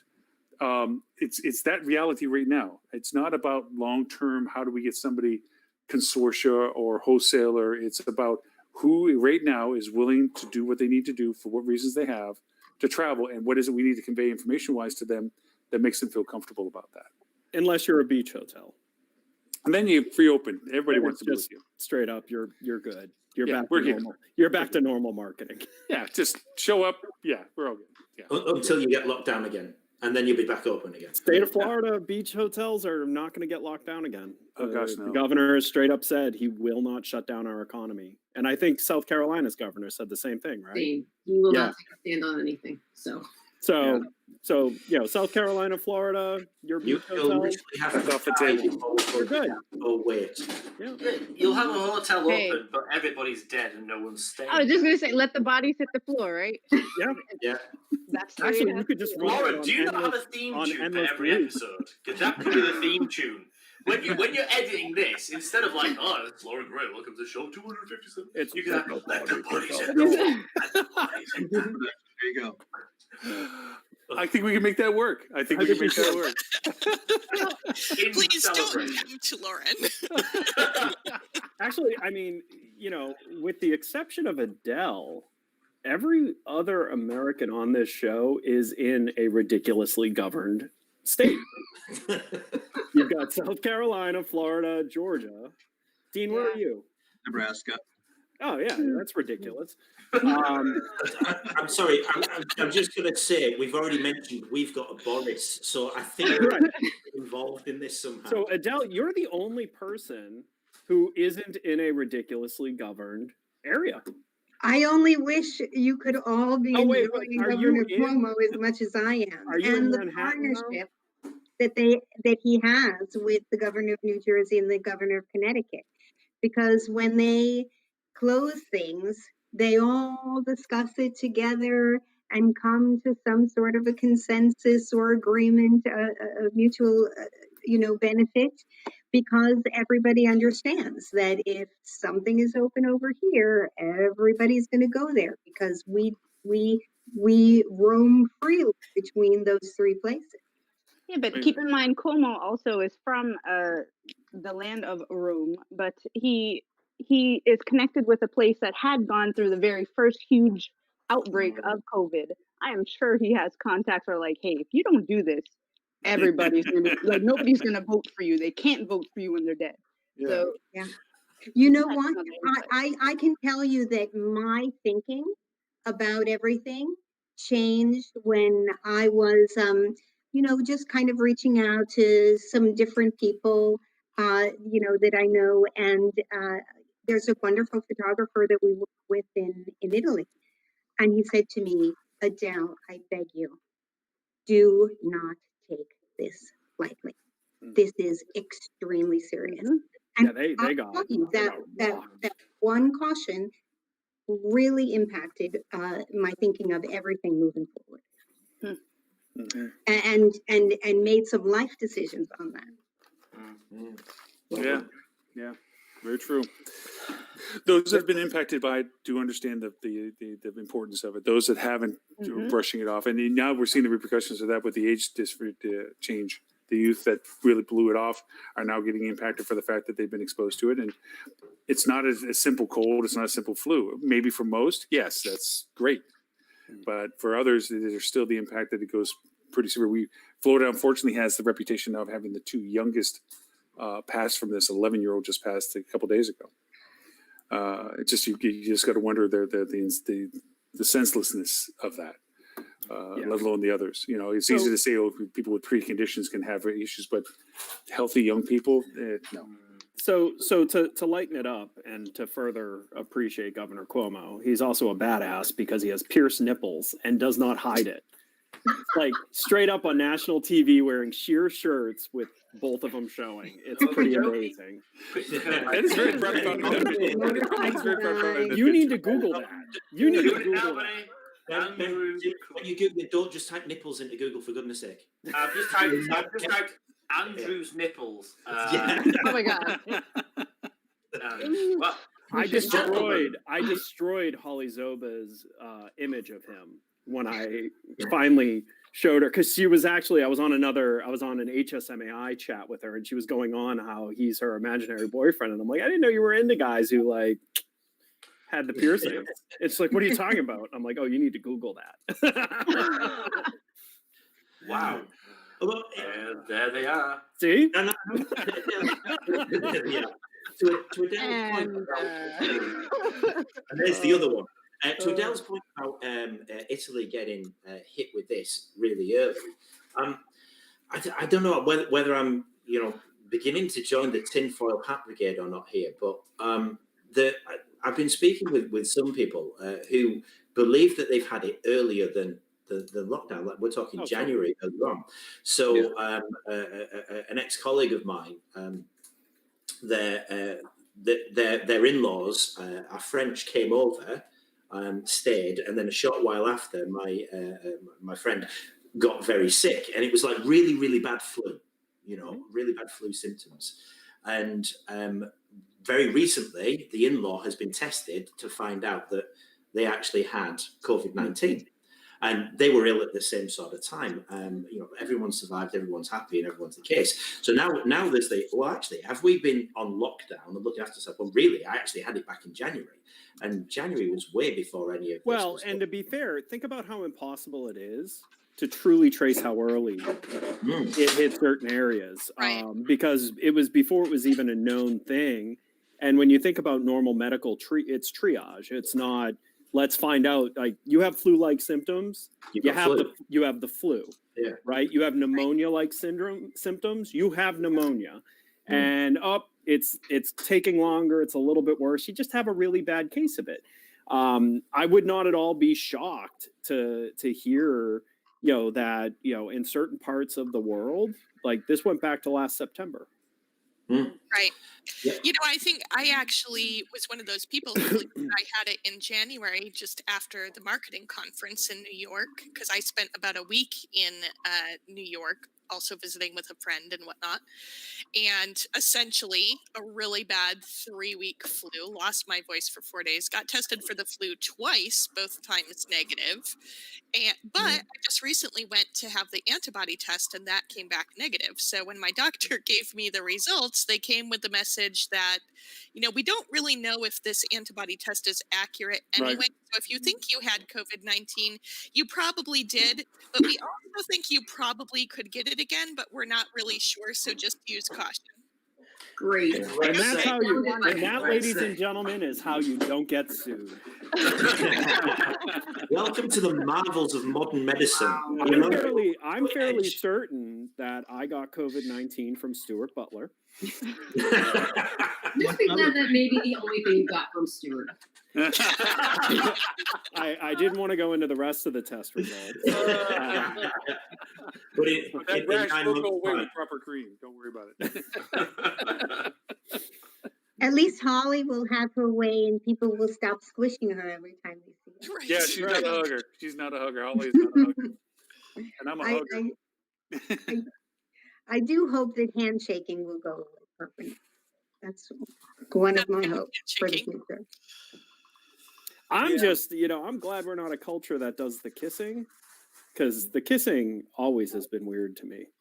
Like, it's just strange. Is that just with strangers or with your wife as well? All. Just all. Just full stop. Yeah. One time, I made a sales trip to Mexico to promote some tourism to New York, and I would visit every day Aeromexico, and the sales representative from Aeromexico would then go with me and drive me to introduce me to all of the owners of travel agencies. And as I would wait for her, as every single person in the reservations department came in, they would go around the room and kiss every single reservationist in the room and then sit down. And the next one would come in and it would go around again and again and again, like 30 people, all kissing each other every single morning. It was the most amazing thing. I love the love. It's amazing. I worry for them now. Well, and I learned how to get someone to stop doing it to you is you just quickly turn your face so they kiss you on the lips. They'll never do it again. I'll be honest, Ed, I thought you were going to say tongue then. That may work for you. Well, given the COVID society, all you need to do as they walk up to you is just go, and everyone gets it. Well, I mean, I tried a similar thing with Lauren with his hugging. Is the first time he came up and bear hugged me, I was like, well, that's weird. So the second time he did it, I just nuzzled my face into his neck, thinking, oh, this is gonna creep him out. I gave him a tighter squeeze. Like he just doubled the hug. He's like, oh, that's so nice. He's like, look at Ed. He's so. Ed. Oh, no, I'm with Lauren on this one. A good hug. Yeah, a good hug. Especially after a beer. It should crack a couple vertebrae. You should hear a pop. You should hear a little pop go on. Yeah. All I'm saying is it's good for mental health, and that is proven. Yep. Okay, to bring bring us some of this. We are by nature people that need to be around other people in whatever capacity. See how he feels. Yeah. I just need to pick me up, Ed, that's all. But then turn around and do the. But you can also do it. You can do it in more ways than the hugging. What we lost in our industry was the efficiency of communication. We got ourselves lost into it. How fast can we turn the guest at the front desk? How fast can we abbreviate what we're doing with the guest to get them on their way or whatever? The lack of engagement less solicited by the guest we tried to turn away from. Yeah, we had the rules, the 5-10 rule and so forth, but it was really just to acknowledge. It really wasn't to engage. We now get to go back to a more core source where we may not be able to shake hands or do the traditional ways of communicating physically like that. We can't up our game communication wise. We can be a little bit more sensitive to time, spend a little extra time, answer questions a little longer, explain a little bit better, show a little bit more, ask questions a little bit more to see if we can help a little bit more. We can translate some of that into a little bit more open dialogue that even though we're behind a plexiglass or across from the table, we can still improve our ability to make them feel welcome and a part of being wherever they're at, and with a safe distance. I mean, we got to brush up on our skills. If anything, training now is more important than ever, because these people that have been trained wrong, for lack of a better word, need to be trained right now. They need to be trained for these extra things. So that's a lead into. I wholeheartedly agree. It's a cop-out to say that, well, we're not, face-to-face interacting the way we used to, so we can't give the same emotional support and level of service and sparkle sunshine on the guest and make them feel great and welcome like a movie star. It's just a cop-out. Because you weren't touching them. So many tools. You were doing that. You weren't touching them. You weren't like getting up. You know what? No, we weren't touching them. Right. So nothing changed in that sense. But we Yeah, but now, behind the plexiglass and the mask By and the way, everything, it's more challenging. Yes. if I worked at a front desk and was behind plexiglass, I would buy like clings of like different hats and mustaches. So as people walked up, I saw them that way, they saw me that way, and I could go, "Oh, hey, nice hat." Yeah. Okay. You know, I saw a great post on LinkedIn, a little video from a Hilton Garden Inn. I think it was a Stepstone property. And they had, their stickers through the lobby to show people where to stand. And then they got their Hilton Honors guests to do like this little dance routine Oh, I with saw them with that. signs, and they were all in their like 6 feet apart places. I thought that was fantastic. Like a TikTok type thing. I don't know. I try not Okay, to but anything on to TikTok. amplify what Adele said, and not to disagree with that because we never did hug just to make communication. What we used to do for personalization was focus, and focus required proximity. We got closer. We were more direct with the person, and that's been taken away from us. And I think to Adele's point, behind plexi, behind a mask, conveying the smile that we can't show, we have to do it in our eyes or in our communication. And changing our methodology that we can't stand 2 foot away or 3 foot away to show focus on the person and that we're dealing with them and that we're intent on them and showing them as a priority. We can't do that as much anymore. We're at a distance behind a wall with a face mask on. That has to get trained differently. People need to understand how to convey emotion beyond the way they used to do it in a way that makes the person feel that that is true and genuine and not fake and contrived. And that's a training. Which is really difficult for people with crazy eyes. Yeah, imagine Steve Buscemi trying to check you in. I know. I mean, the poor guy. Just drop Might a add smile some on the face laughter. on the mask. That's Okay, all it so takes. let's look at the contrast. Look at Triss's eyes and look at Kat's eyes. Tell me who you're going to listen to more. Really? Just put them into the photo. I'm You really know what I'm sorry. saying? I don't know why he's Triss picking is on going to me. look like a robber. Right. He's got those little, he's going to be looking at you like, to give me your money. Where Kat's going to be like, Well, especially Give with me the your money. beard busting through all parts of the Yeah. mask. This is my face mask. right? Yours This yours is are going like up. Melissa, strapping Melissa's your like face. sitting here going, "Oh God, what did I get myself into?" Why does Stuart keep making me come here? Well, I wanna- I'm sorry that I wanna- failed at keeping us on topic this it was just my normal role. But unfortunately, I have to leave a little bit early today. Okay. Yeah, me too. Unacceptable. Mine is jumping around here, asking me for Oh, brownies yeah. and stuff.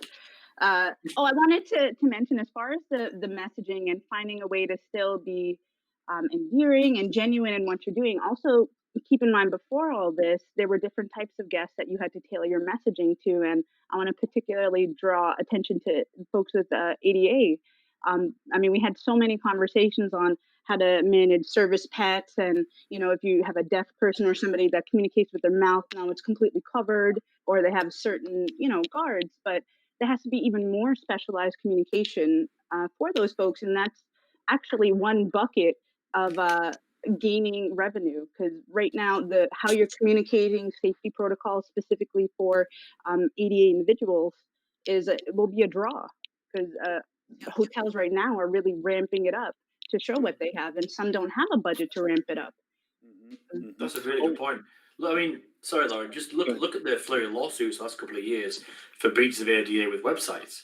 I mean, our previous agency, we had a service line which was helping you fight lawsuits by proving you were ADA compliant. Now, that was just around accessibility to a website. What kind of lawsuits are you going to get if it's a safety briefing?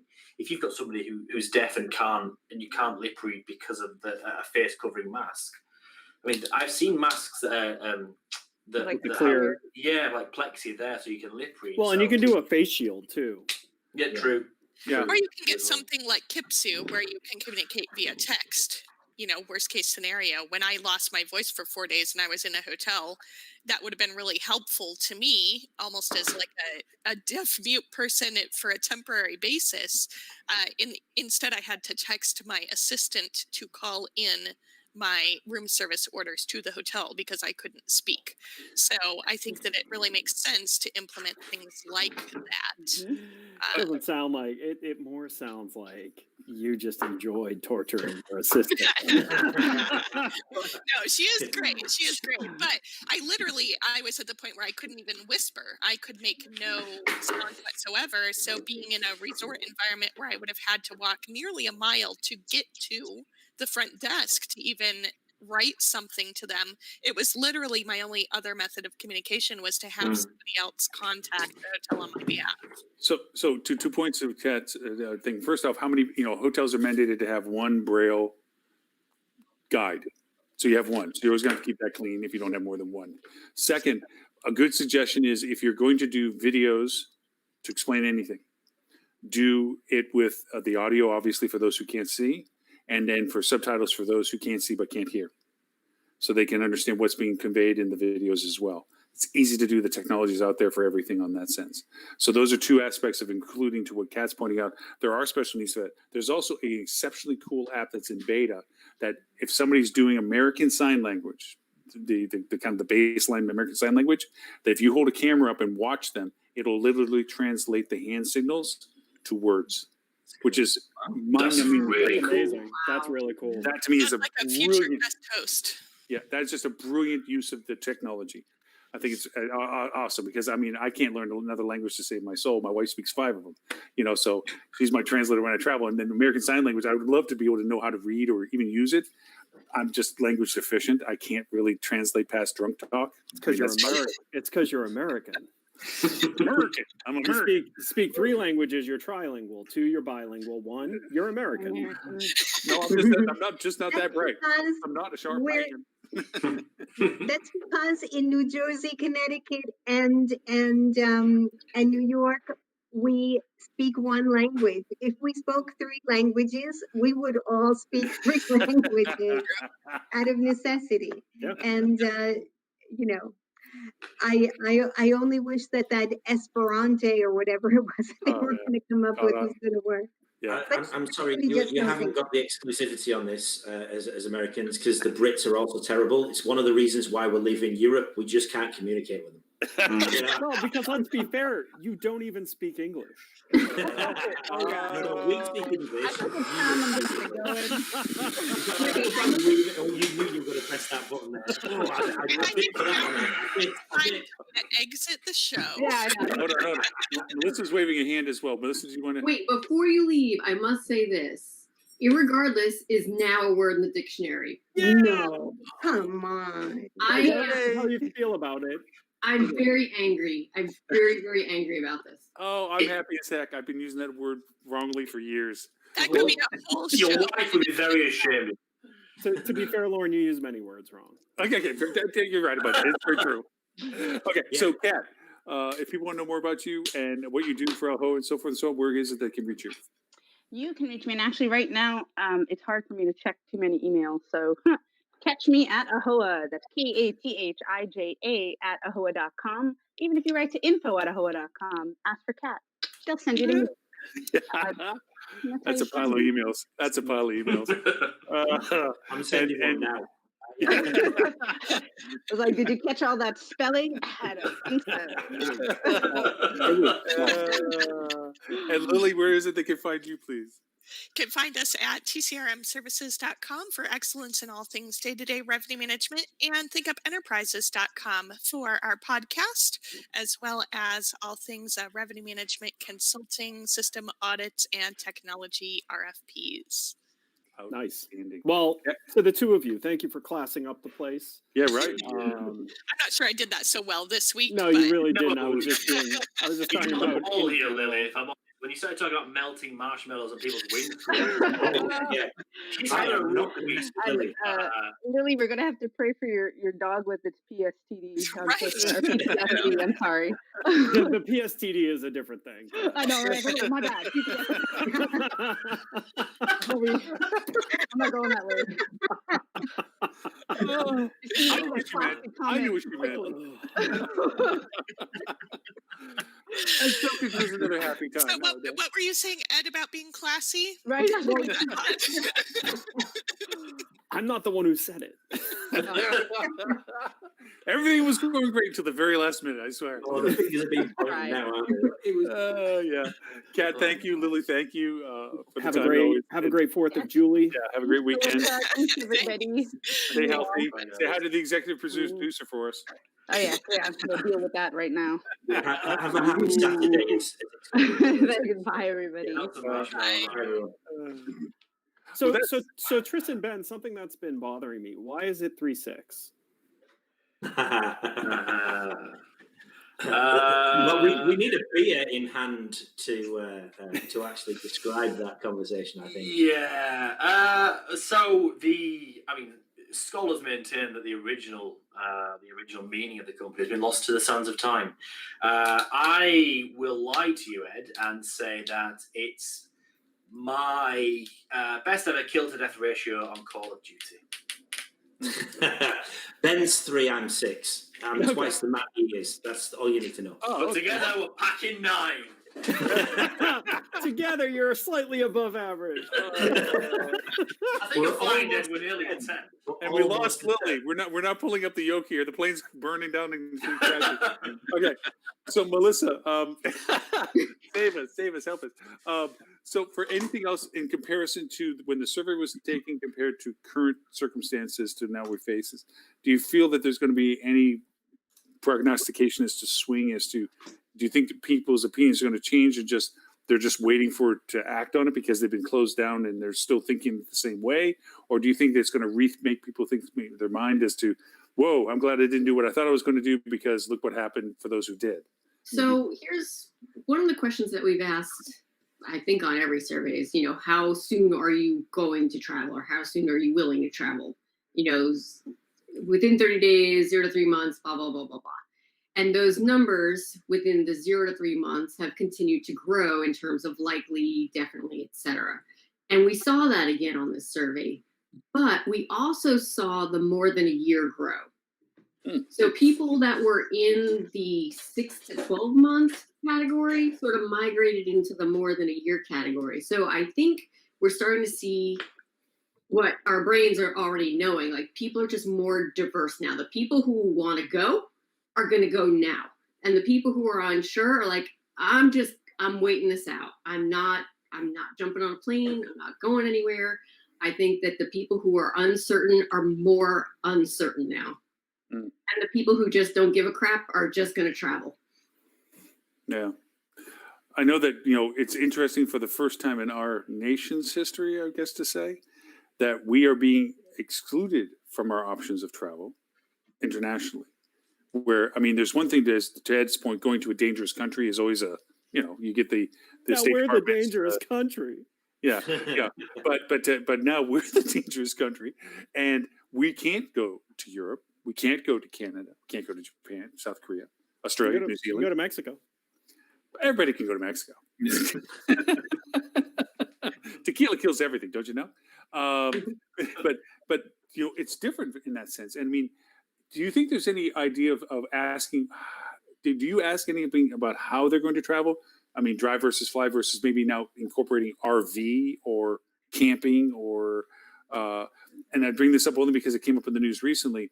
A lot of corporate apartments are coming to market for long-term Airbnb and stays, where if you want to go somewhere and go and stay and feel safe that you can control your environment by cooking and so forth, a lot of these corporate apartments that have been out there for corporate travel that aren't being used, not to lose them, the companies are now renting them. Yeah.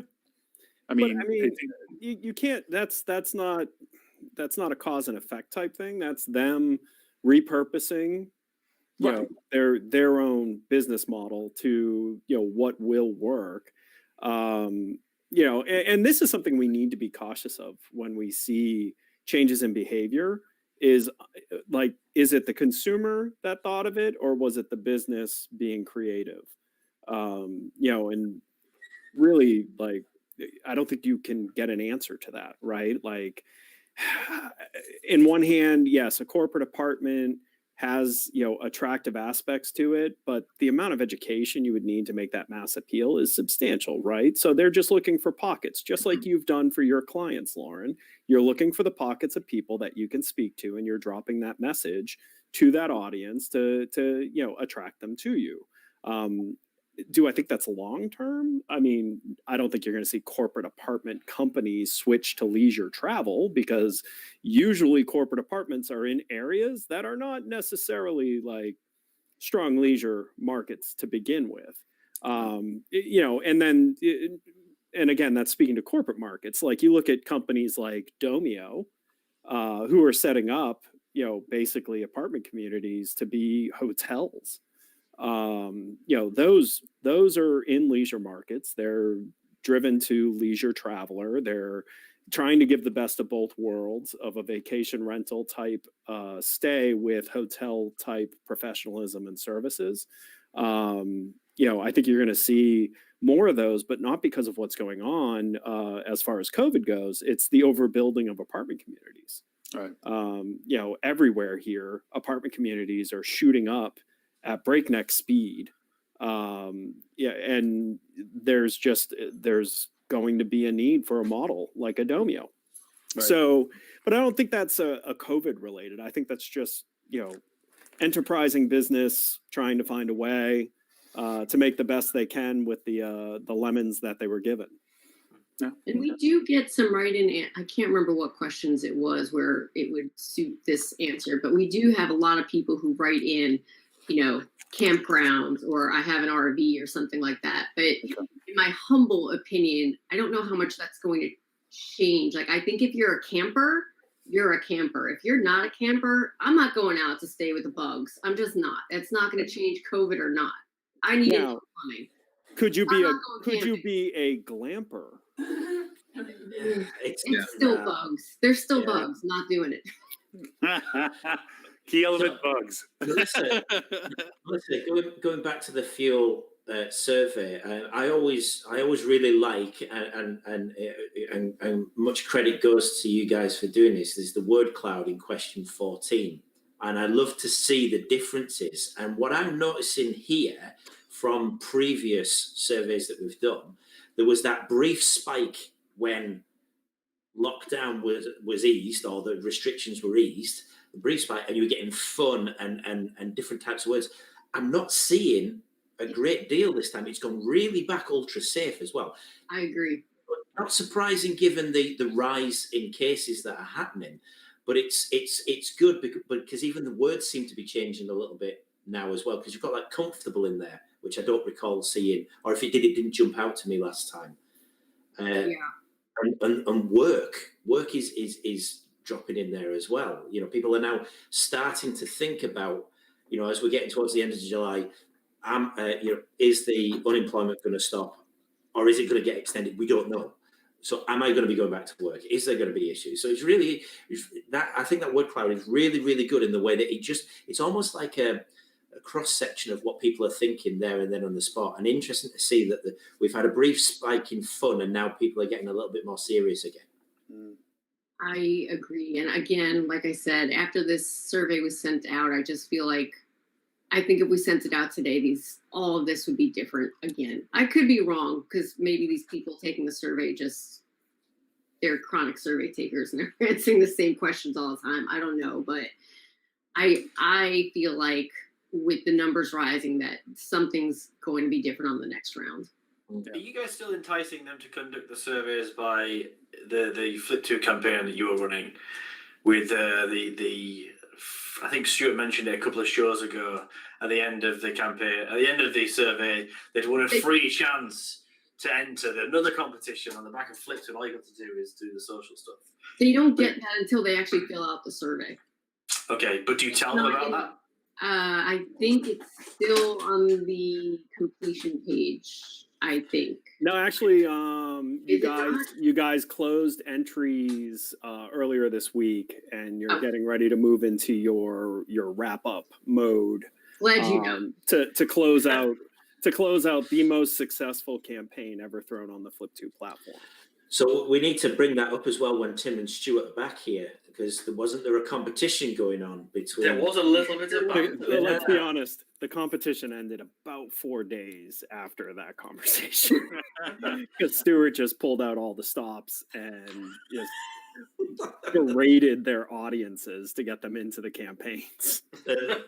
Just fixed it. It's Yeah. in his favor. What was really fun for them, and Stuart's been sharing some cool stats with me, is they've had over 20,000 people sign up as part of this campaign, as part of their interaction with the campaign, and over 80% of them are net new to their database, which is Incredible. it's insane. And it was an organic. They didn't spend a dime on this campaign, which is amazing. That sounds like a Melissa idea. It doesn't sound like a Stuart idea. No, That I smartness doesn't come from any of Stuart. that. I think it's more of a Melissa idea. That is far out of the realm of my job. I just report on numbers. So you said it was somebody else on the team, not Stuart. That's okay. That's That's also okay. possible. That's okay. Yeah, you can say. Yeah, we just know it's not Stuart. At the baseline of it, it's just not Stuart. I mean, nobody from New Guinea can actually do that. He's from Hong Kong. Oh, is it? Oh, okay. I think he wants to become a New Zealand resident like everybody else. I think everybody else wants to go to New Zealand. Any country that's run by a woman, I'm in. I mean, Theresa May ran out as a couple. Yeah, there's a good point. I mean, No. probably just No, tap out. no. Oh, okay. But, There we go. didn't the UK ruin New Zealand recently? Didn't they report no cases? And then two Brits went over there for a family funeral and just coughing and touching everything. They went from 0 cases to Britain. So, on behalf of the British people, to the New Zealand audience or the Kiwis listening to these, we'd like to apologise on behalf of Her Majesty's government. Like Alabama isn't part of the US, those two aren't part of the UK.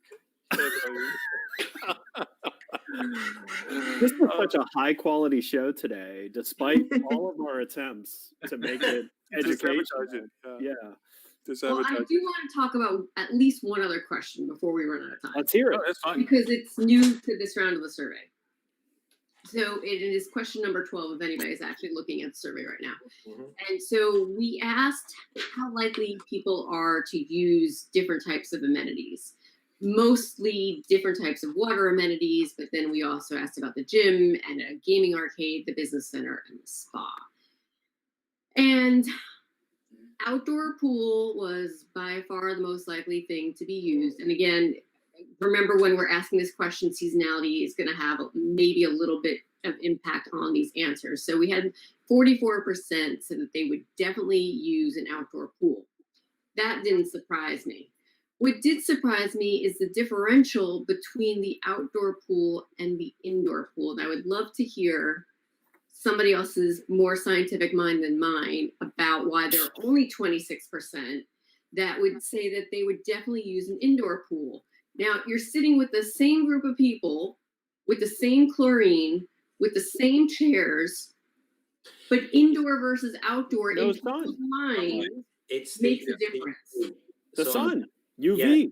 UV was allegedly, because we can't trust anything that anybody says about coronavirus anymore, but allegedly UV kills coronavirus. So But also, to be fair, indoor pools are gross, and Yeah. you feel it as soon as you walk in the room, and it's humid and just reeks of It seems like chlorine. mold and stuff. You just think there's mold somewhere. Yeah, there's definitely mold in indoor pools. Yeah.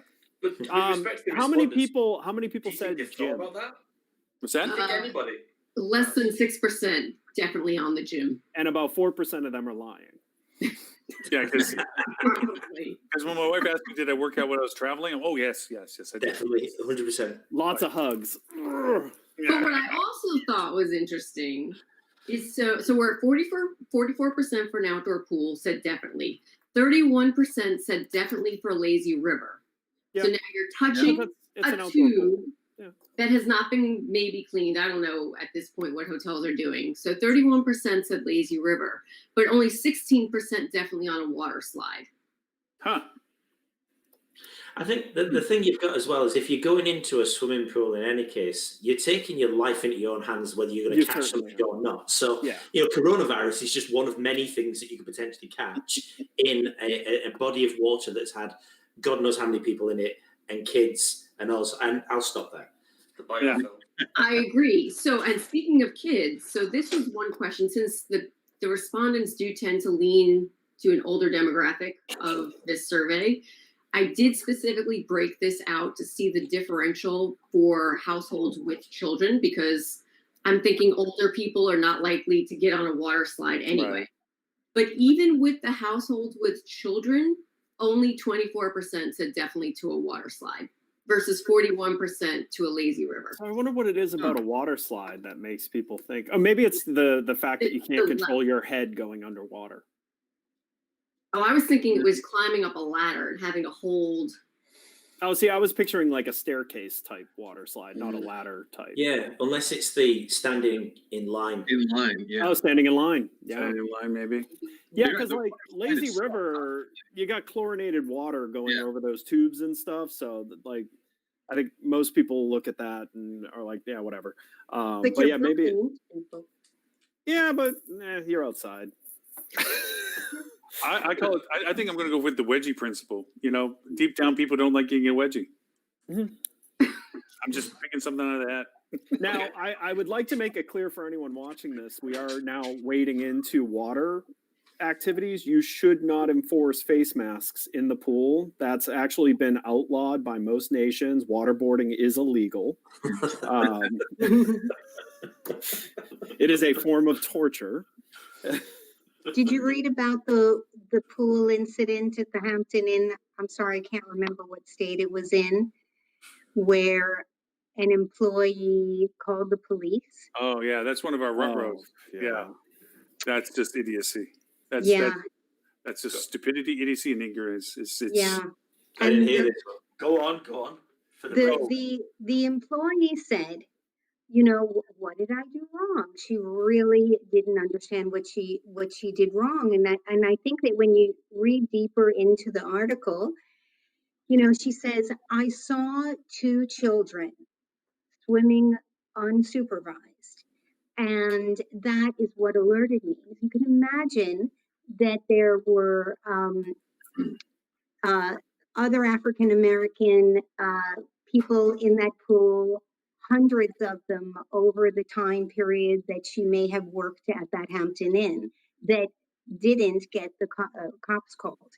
But she, because of that situation, she was, it kind of sent up flags. But what she should have done, instead of just, oh, let me call the police and see why these people, I don't know if they're guests in the hotel.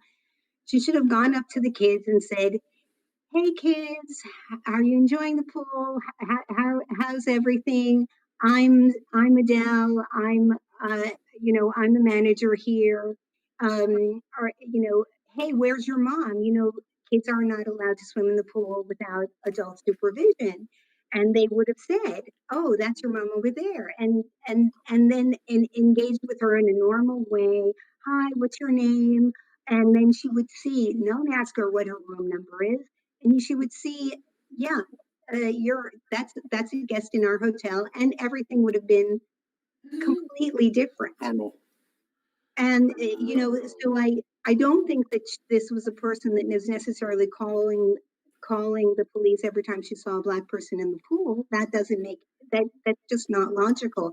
But the way the whole thing happened was a mess because they weren't trained to facilitate happiness and comfort and taking care of people, and with a heart that is there to take care of guests. Instead, she was controlling the situation.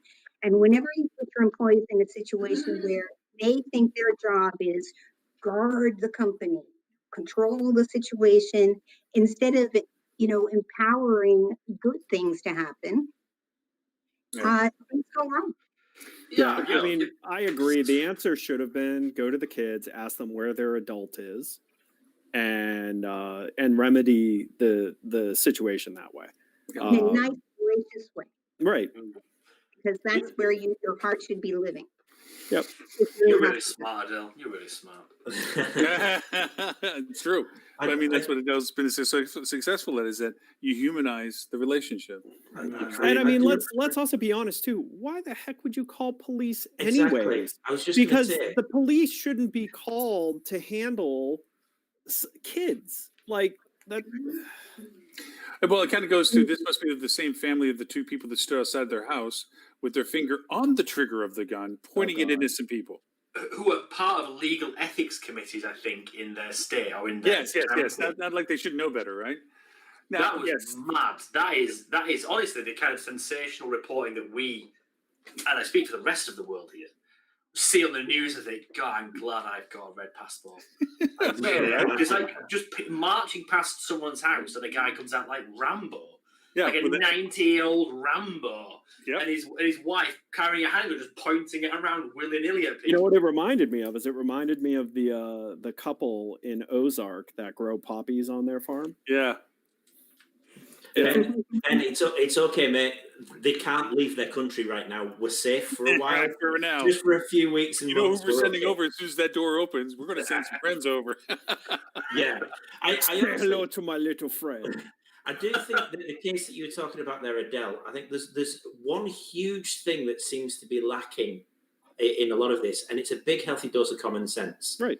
You know, and whether that's an operational thing, whether employees don't feel empowered to be able to use or make those type of decisions, there must be something in the way that the whole situation is set up that a normal person, and I'm not saying that the lady there was abnormal. I'm just a normal response would be you have an escalation of processes, and usually to get to the process of calling the police, it's quite high up the list before you're having to call them. Like threat of safety, which an 11-year-old and a 7-year-old are not a threat to safety. I'm sorry. In no book is an 11-year-old and a 7-year-old a threat to safety. And yeah, you go to the kids. Where's your parents? Where's your guardians? However you want to put it. Where's the adult making sure you don't die in my pool? Right. And that would have solved it, and. But to Lily's point earlier on, everybody's at a fray point. But it goes back to training as well and education. And training isn't about rote, about learning process 1 to process 2 to process 3. It's about understanding why there's a process. Why do we escalate a conversation and not start at the top like she just did? Why is it that we try to evaluate the situation rather than make a decision as to what the situation is and act on our interpretation of it without all the facts? It's a learning process of the value of the process, not just knowing step 1 goes ahead of step 2, step 3, and so forth. And that's where this breaks down a lot, is you're not creating the humanization of, would you want to be treated the way you just got treated? Would you like to all of a sudden see the police show up and you don't know why you're talking to the police, only to find out that somebody misinterpreted what you were doing? And you're a child. You shouldn't call the police on children. Right. I think that it's clearly one of two things, or a mixture of both, in that the lack of training that we've already mentioned, that is abundantly clear, but also probably a poor recruitment policy as well. There's some people that are built for customer services, and there's other people that they can do all right, but they're never really going to be, they're just not that type of person. They've not got the traits, and that's not a bad thing, because they're going to be absolutely exceptional at other things, like probably being a police officer. And I didn't see how old the person was who was the employee, but I mean, it almost feels like they had to have been young, because even in anyone with any experience, you'd look at that and go, what's the end game of calling the police, right? What are you doing? Or if there's a backstory as well, is it that this is constantly happening, right? And that there's children that are going in there all the time, and it's a problem with the property, and it's gone straight to escalation point as opposed to going through the steps. There's usually a backstory with most things. Yeah. Trish, you just described my dancing skills. I love to try it, but I have to count when I do it. I'm not built for dancing. Love to do it, but unless I drink. If I drink, I'm a really excellent dancer. I've seen you drink and dance. I can rock an excellent dancer. Now, that's my wife. There might be a different interpretation to it. And she leaves when we dance. Just I've just dropped in a link to the story we've been talking about into there on the CNN website, and it's the phone video of the associate about to call the police. Not only is it a very, very highly charged societal situation and a very highly charged micro situation, look at the employee. She's got a bandana on. Around her, like a face covering around her face. She looks like she's about to rob them. It must have been a really, really just a shit situation all round. You can believe that one out, Lauren, if you want it. But you've got by the sound of the video, a woman with young children, a member of staff who doesn't look like she's got any support or backup or anybody to just sniff test what she's doing. Hey, there's a way to get an answer to a question without asking the actual question. Instead of saying, "Do you have a room here?" Where, as you guys said earlier, where are your parents? What are you doing? You know, who's here making sure you don't die in my damn pool? Yeah. We want you to be safe. We don't say, can you indicate where your parents are at so we know that you're well protected or being watched over because we don't have a lifeguard. There's 1,000 rights and one wrong. Yeah. And she picked the one wrong. And if you ask somebody what their name is, instead of asking what their room number is, like, "Hi, my name's Adele Gutman. What's your name?" And then, you can say, "Oh, one moment, please," and you're quickly checking, even though you don't, they don't have to know it, and confirming that person is a guest in the hotel, or maybe have a list of the guests, whatever. That it feels offensive, Show me your key. What's your room number? Right, you're challenging them, and not everybody likes to be challenged. I mean, if somebody walked up to me with a bandana on, and maybe her nameplate is on there or not, maybe she's not even wearing the logo shirt for all I know. Let's be fair. Her shirt was untucked and non-logoed. Okay, and somebody says, "What room are you in?" I'd be like, "Who the hell are you?" The worst part of this is that if you watch the video, 2 cops actually turn up. 2 cops turn up. Well, that's the maddest part. That's how it works, by the way. Yeah. It's usually 2. Well, they're nervous right now. They don't travel alone. No, okay, sorry. So any amount of cops turned up. Maybe like a one or a full SWAT van for some kids playing in a pool. In a pool, yeah. Like, damn, guys. Yeah. Well, talk about bad training. I threw the other, just the rut row in it just to be done. That is the fail of that particular article about the sheets not being changed and being exposed that way. I think Ed on the Tinfoil Hat Society, you pointed out, it isn't that they were caught in a catch. It's like, that's just poor. Even before any of this was a problem, not changing sheets when you should be changing sheets. Really? I mean, that's just bad. That's being sloppy. I mean, it goes back to the same things where people discovered that they were wiping the toilet down. They used the same rag to wipe the glasses and put them back. That's just slop. That's just. I'm wondering when they spray that, if it gets through down to the pillow itself or to the, whatever was underneath. And I'm just wondering, No, there's actually new pillows out. There's new pillows and mattress covers that are barrier shields. So if we're going to keep talking about this, I'm going to have to do this. Biofilm. Yeah, where the pillows themselves, you can do the spray and it hits the surface of it for the biofilm, but it doesn't penetrate the pillow to be worried about. So, yeah. I don't know if that's a good answer. Well, it's supposed to be more preventative. I mean, I would like my pillows to be not gross. Well, it cleans the surface at the surface that anything that's contacted, supposedly. But inside the pillow could be germs waiting to be expelled when I push on it. Okay, Howard Hughes. Well, we are well past the bottom of the hour. Was there any other thing, Melissa, that we missed that you want to get in since we didn't give you absolutely any time at all to talk about anything? I got the one question, actually 2 questions in that I needed to get in today. So, and it only took you 2 hours. 2 hours. 2 hours. Yeah. It's a typical day on the show. What the hell? You did elicit some fantastic comments and conversation, though, Melissa. So I applaud you for a very. Yeah, you can let Stuart know we prefer you. Yeah, absolutely. Easily. Matter of fact, we tell Stuart that. We just like. This is why I don't let my employees come on this. Stuart, just send Melissa, please. It's okay. You don't have to be on. You're a busy man. Don't worry about it. You got things to do. Send Melissa. He's on vacation this week, isn't he? Oh yeah. He's on vacation, is he? Is that why he's not turning up? Yeah. He's taking a little Stewie time off with the family and stuff like that, which is nice. He needs it because, from what I understand, Melissa, you guys are 1,000 miles an hour right now. We are had so much Stewie time. So now I've got that image of the kid from Family Guy. Yeah. What the deuce? Stewie. Yeah. What the deuce? As soon as he'd actually get the little image, whatever he's got of it. Yeah. Right now. But congratulations to you guys with the platform and having the mobile keyless entry and so forth. I mean, how better to be in a sweet spot right now? I mean, congratulations to you guys for having the build that you have and the software that you have and the systems and so forth. Because timing is everything. Yeah, it is, right? right?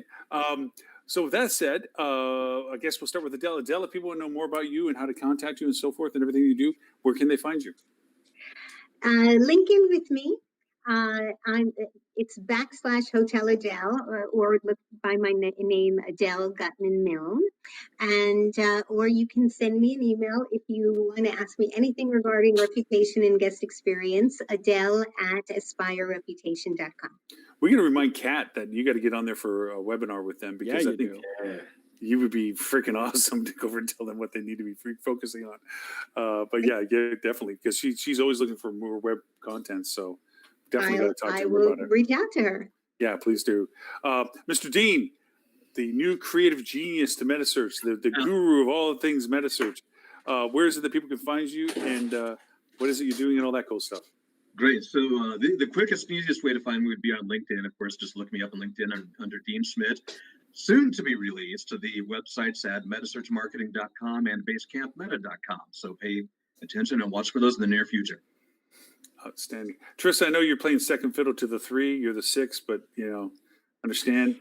I gave Ben grief when he first came on because he hadn't been showing up for the past couple weeks. I thought it was because he knew I missed one show, Greg. Okay. The same show that you missed. It made such an impact to me. Yeah, but to be fair, Ben, you've been present, but not quite here. One show, guys. One show. How quickly you I'm with you, buddy, because Lauren didn't turn up for the same show. He turned up, he was lying down. So shut your damn mouth. Lauren came out of surgery and fell and still made the show. I mean, now you're just making excuses up for why you're leaving. I mean, come on. Yeah, and I had to paddle uphill in the middle of winter on a frozen lake without a paddle. Without a paddle, just my bare hands. Crawled. So, Tris, if people want to know more about you and 3 and 6, they probably don't after this, but okay. Just need to point out that 6 is bigger than 3, and probably more ways than 1. But you can get me again on LinkedIn. It's Tristan Hayward. Or alternatively, you can get me at tris.hayward@3and6.agency, and that's 3 and 6 all as letters. And your Twitter is 36 Mafia, right? No, not quite. It is not. That's our youth outreach program. Feel free to follow them. Oh my gosh, Mr. Ben. Other than being the cohort in crime of Mr. Tris, anything about 3 and 6 you want to throw in there, like how you dominate the world, save world peace, anything like that? Well, I mean, we've only got a couple of hours left. There's lots of things coming. 3 and 6 is digital without dishonesty. That's how we're. That's how I like that. I like that. That's cool. Digital without dishonesty. No smoke, no mirrors, no attribution, voodoo, no look-back windows of 6 years. No, he once thought of our hotel. We'll take credit for that booking. We're trying to be a little bit different to the other marketing agencies out there. So, yeah, so you're not using a lot of hospitality-centric architecture, then, are you? We're trying to shy away from the more traditional, ways that things have operated. Yeah, you might say that. Yeah, definitely in contrast to the rest of most of the agencies out there right now, that's for sure. Lots of tech in the works as well. Yeah. Mr. Ed, you and Flip2? Flip2, flip.to. You can find me on social media, Edward St. Ange. And Mr. Lauren Gray, who is your daddy and what does he do? Here's my daddy. We can't miss Melissa on this one either, but just make sure. But if you want to get this show and all previous 255 episodes of bantaming, dialogue, and quit-wit and insightful insights, you can go to hospitalitydigitalmarketing.com/live. And there you can see this and all previous shows, episode links to it as well. Also, we have a weekly podcast, Hospitality Marketing, that will go out shortly after this. To Lily's point, she has a revenue management one. And to Holly Zilber, she has a sales one. So if you're looking at the categories there are some pretty cool podcasts in each of the silos. But with that, we can't miss Melissa because we do have to tell about Fuel Travel and their award-winning podcast. Award-winning podcast. You can find all things related to fuel, including the podcast, the surveys, all the things, the mobile app and digital key at fueltravel.com. You can find me. I'm on LinkedIn at Melissa Kavanaugh, and that's with a K, no U. And I'm on Twitter at MA Kavanaugh. Outstanding. Everyone, thank you so much for everyone's time. As always, it's a joy. This is my therapy for the week. And I mean that beyond the physical therapy that I'm getting, which is personal torture, I found out. But this is my mental therapy for the week, being able to talk and learn from everybody. So thank you all very much. We look forward to joining everyone next week, Friday, 11:30 a.m. Eastern, for episode number 257. I believe we might try to have an F&B person on with us, the executive chef of the Westin out of Denver, as to what they're doing, how they're doing, and what changes in their world has happened. So we might have some good F&B engagement. How they make souffles out there. Oh, how they make souffles out there in the high altitude. Right, exactly. There's a question everyone wants to know. Yeah, inquiring minds want to know. So with that, thank you, everyone, and we look forward to next Friday. And Melissa, thank you for bringing the data, and look forward to the next iteration and so forth. We ran out of time for Stuart today. Sorry, Stuart, we couldn't have you join the show, but maybe next time. Maybe not. Or maybe not. Maybe not. People from New Guinea always kind of take over the show, so we don't know if we want to come pop in on that. Guys, I'm back. Did you all miss me? Sounds just like him. Oh my gosh! You love you soon. Thank you, everyone. We'll see everyone next week. Happy 4th of Hamilton Day. Happy Saturday, as it's going to be for us. There you go. Happy Saturday. Bye, guys. Bye.